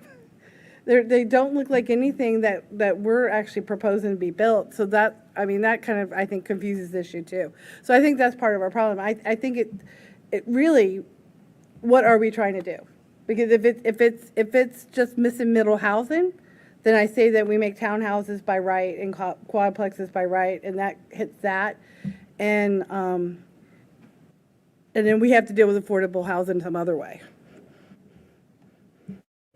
Yeah, go ahead. Can I make a couple comments? It's interesting that there's a lot of confusion on what we're really trying to do. And I think a lot of that confusion comes from the fact that we as planning commissioners who are supposed to look at zoning, this initiative did not come out of the planning commission. It came out of city council. So we can't read the minds of the city council. We don't exactly know, and we're trying to figure it out. But the fact is that we didn't propose this. And I think that's related to some of the confusion. So we just need to get that on the table. And that goes for almost everything is first reading via the council and not originating from us. And that is unique to our municipality. I just need people in the audience to understand that I've been a planning commissioner in other municipalities in Northern Virginia, and a zoning change would originate from the planning commission because that's who the council has tasks with expertise around zoning. But in our town, it's run differently. Development initiatives and zoning initiatives come out of the council to the planning commission. So the confusion that you're witnessing tonight is in part related to the process of a zoning change being originated out of the city council. So, it's, that's important context to know. Another thing I want to mention, the transition zoning, it's been talked about tonight, and a lot of the comments were related to it, is supposed to be a transition from high-density commercial to single-family residential. When you use the term T-zone, that's what it's supposed to be, a transition. But notice that the T-zone, the transition zone proposal that came out of the council to us, is just as dense as our commercial. It's not a transition. So clearly, members of the city council, and I can't read their minds, but my reading is we're trying to figure out how to stimulate economic development in areas that have remained stagnant for a long period of time. But we're really not trying to accomplish the transition. So and then that leads to a lot of confusion. It's like T-zone's supposed to be about transition. Boy, but it's been proposed as very high density. Well, that's because the objective is not really the transition, it is to stimulate economic development. And then we have terms like missing middle being thrown around. Again, I'm in affordable housing. When people say missing middle, they are talking about affordable housing. They're not talking about townhomes, although townhomes can be a mechanism to provide affordable housing, but the missing middle is about middle income housing that is not available. Also, there's a debate right now about zoning. Single-family zoning has been used to exclude people of color. We are a proponent of that. We have done that in the history of Falls Church. Everybody knows that history. So many people on the Planning Commission care about affordable housing, also want to make our city more inclusive. How do we make it more inclusive? We start to do different zoning that provides for different types of housing stock beyond single-family housing, which is incredibly expensive. So part of this initiative is to stimulate economic development and change the zoning code so we have a more diverse set of housing that is affordable. But we are not able to do affordable housing with this. And also the public is confused because we're using transition zoning, which is just supposed to be a setback and an easement from high density to lower density, and we didn't propose that. The thing that's before us is almost as dense as our commercial districts. So I could understand why the public is very, very confused. We have to be honest with what our objectives are and what we are trying to do.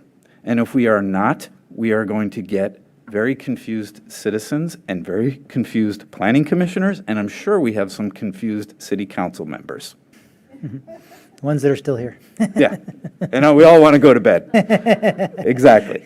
But we should be clear. I mean, maybe the proposal back to the city council is, could you please be clear on what you want? And then we, as planning commissioner experts, can figure out how do you achieve that objective. But we are not clear on that objective. I think part of the problem too is, I mean, and we're going to have to either have another motion to continue and decide what we're going to do. But I mean, I think, and it's not that the comp plan doesn't provide us any guidance, but I mean, normally before you undertake a zoning ordinance, a significant change, not a small, kind of technical update, but a significant change. I mean, the comp plan would kind of set the stage for what we want to see in an area, and then they craft the ordinance to give you that. But there's community buy-in, and there's a long process that goes. I mean, I'm preaching to the choir here, but there's a community process that goes into that, so that the comp plan is, a lot of times the heavy lifting has been done at the comp plan stage, and then the ordinance is merely the tool that implements that and provides the vehicle to give you the development that the plan is calling for. And here, I think what we're also butting up against is the fact that the comp plan is not providing us the level of specificity in these targeted areas that it does perhaps in some of the other areas where, we've, I think, been very successful at getting the development that the plan called for in the mixed-use projects. And at West Falls and other places. So I think that's another issue, but I don't know if we can solve that. We're certainly not going to solve it tonight, but I think that's also what we're dealing with here. We're doing this almost backwards. We're trying to use the zoning ordinance without craft a new ordinance or a new zone almost without the benefit of the kind of long-term vision. And we're also spending a lot of time on T-zones, which is a very small piece of, like they keep saying, it's only 3% of the city. Really, what we need to do is revise the code for townhomes first off, because about, I guess, 20-some years ago, they made it more difficult to build townhomes. We used to be able to build smaller townhomes on smaller pieces of property, for example. I think we need to look at, it's two things here. Missing middle, which is these in-between apartments and single-family homes. That's one thing we need to solve. Can we get more of them in our community, right? And then we need to solve affordable. And I think it's two different things. And maybe some of it can be solved by making a few changes in transition, but I think we have to, with that, it's all about height and the effect on the neighborhood. And so we have to be more, I think what we have here is a very blunt tool that's not going to really fix our missing middle, nor is it really going to help with affordability. and it won't transition. So I think that really it's like three things that have to happen. We need some type of way to get more affordable housing, more fund in there.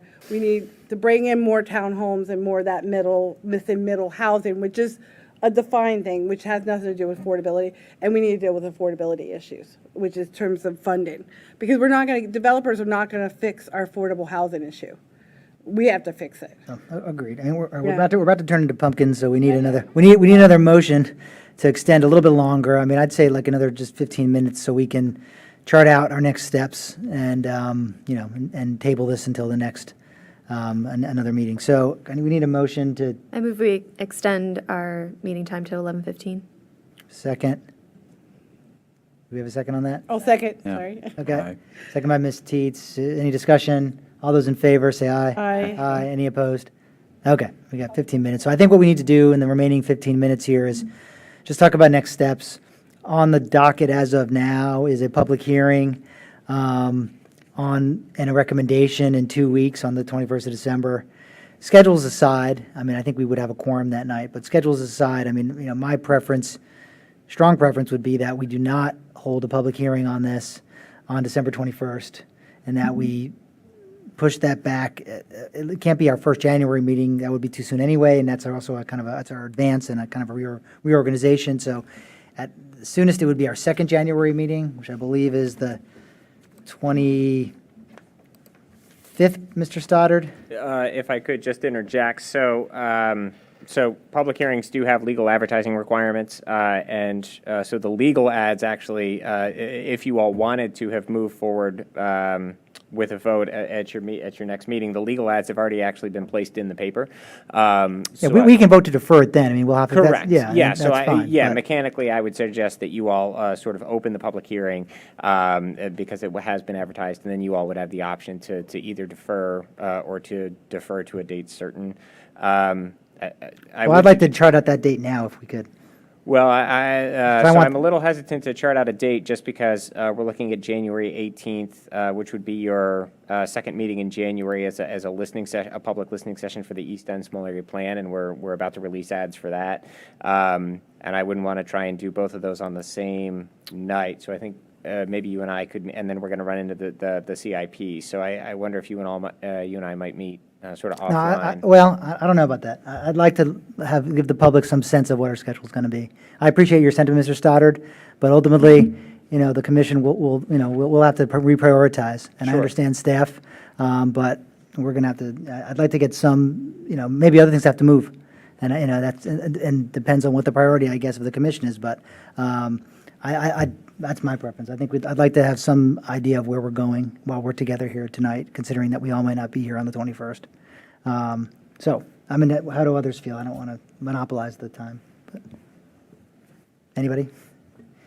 Anyone have an opinion? Can I ask, is the East End public hearing, must it be on the 18th of January? Could that be deferred? It certainly doesn't have to be on the 18th. I think there was a lot of interest at the Saturday community meeting in hosting a listening session. And so I think we could look for another date for that. But I would sort of throw out there that it's a very tight schedule sort of working out because we are backing into budget season, which is something I'm always worried about, is that once we're lucky enough to schedule council dates, I don't want to lose them because if we don't get the small area plan here on its track, I don't know that it's going to happen until after the budget vote. And so now we're really starting to stack things up.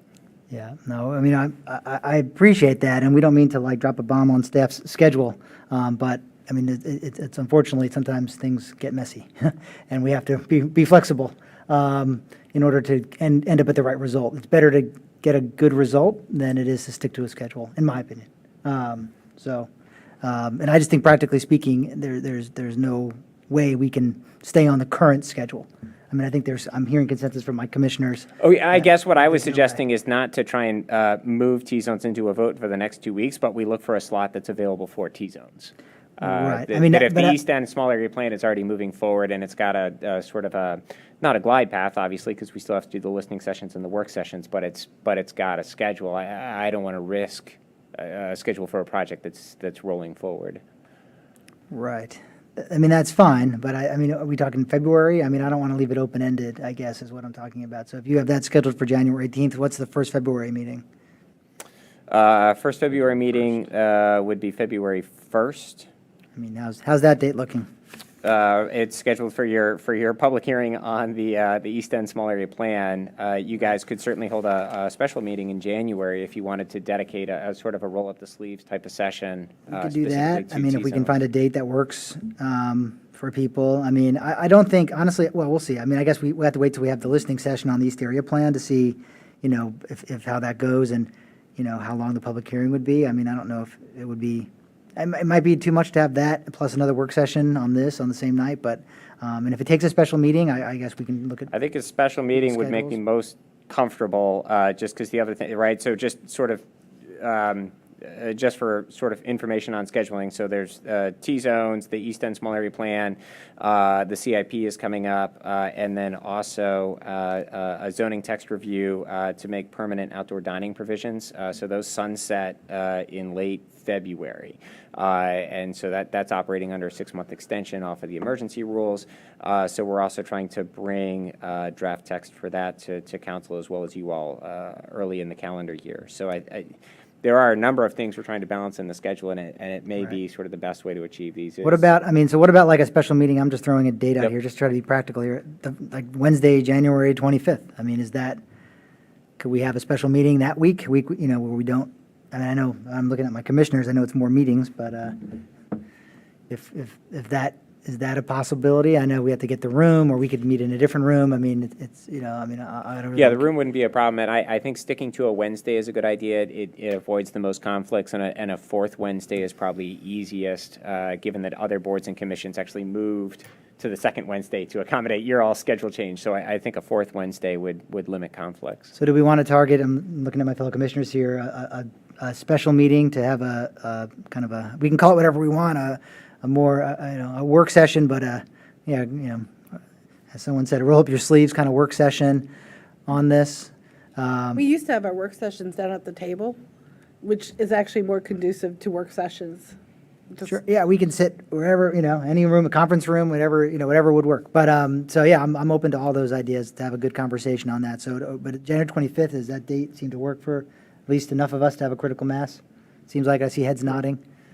Can I ask, so the meeting on the December 21st, what would be left on the agenda? Could that be a work session? Well, I just think we run into issues of folks not being I mean, here. yeah, we may only have 4 planning commissioners. Okay. Yeah. Yeah, I I'm think one of there- the people who most likely won't be here, so. Right, I think, yeah, I mean, at least I think, and I'm going to be out of town that week. Commissioner Hyra, I think, mentioned he's out of town, so that leaves the other 4. I just think it'd be better if we could have a date where everyone's here, and more of the public, to be frank, too. I mean, I know these days things are televised and online and whatnot, but I think, you know, a lot of other folks will probably be focusing on other aspects of life that week, and so perhaps tabling it is in the best interest of everybody. To a Can I later mean, the 25th, a special meeting of January works for me. I guess I'm just sort of thinking about some of the, some homework and prep that needs to be done ahead of time, right? I mean, sort of the issue of what is our real objective, right? And what are some options? I mean, that's. Well, I mean, I think people, I mean, that's a great question. I mean, I think the commissioners should come with, I mean, some, you know, feel free to mark up the ordinance. I mean, let's come with some concrete ideas of things we want to see and see if we can, you know, I mean, we may not all be 100% in unison on everything, but if we can try to, you know, get some consensus on some of the bigger issues, you know, in the ordinance, because ultimately that's what we're looking at here. We're looking at an ordinance, and so, you know, the provisions in there that, you know, in the text that we like, that we don't like. But that sort of presupposes the idea that we stick with modifying a zoning ordinance that was brought to us, Well, rather than, and so I guess that's that sort of fundamental question that I'm. Can I make a Not opposed to it, suggestion? yeah. It's just, I think a work session that we roll up our sleeves makes a lot of sense. But I think some homework has to be done in advance. Yeah. And I just, you know, Jack and Paul, I hate to give you guys more work, but I'm going to, potentially, I don't know. But one of the things I heard from many of you was the 80% versus 60% lot coverage, like 80 is too much. So could we look at something of an 80% lot coverage versus a 60% lot coverage, and then also all of the recommendations of stormwater, all these other requirements, get that kind of going. And then I would recommend, can you please call Jim Abdo? He is the best infill developer in DC, in the region. He can give you a clear estimation on all of these requirements and what his pro forma would look like and what he would propose to do on these T-zones. And T-zones of different lot sizes in different parts of Falls Church, on Park versus Washington. I mean, his company has such great expertise in this. And get an outside view, because he's not doing any development here. He's not going to. His company's not. And have them look at what is actually possible to do so that we have a better understanding from an outside third-party objective developer on if these changes were made, what would actually get built, or what's the probability of what would get built here. Then the other thing is 60 versus 80% lot coverage. What would that do in terms of the increased value in the properties? And what's the increment between where we are now and where we will be?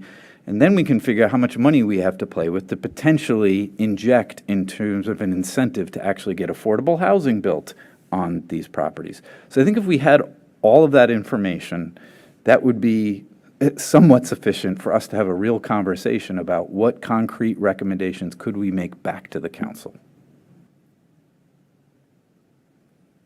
I know that's giving you a lot of work, but come on, it's a spreadsheet and it's a phone call. You can do it. It's 2 hours of work, 3 hours. I think Paul's having flashbacks to grad school now. He's getting homework from Professor Hyra. I'm great with spreadsheets. I'm not worried about that. So, yeah, I mean, I think, whatever addition, that data, I mean, I think, any of those tools can help us. I think, but we as commissioners, I think, do also have to own it, and we have to also, I think, come with some, some ideas and be ready to, to have a good discussion, and be informed on what, we want to see, and we can talk about it. Everything's open for debate. So, I mean, there's no real presumptions as far as, what this might look like.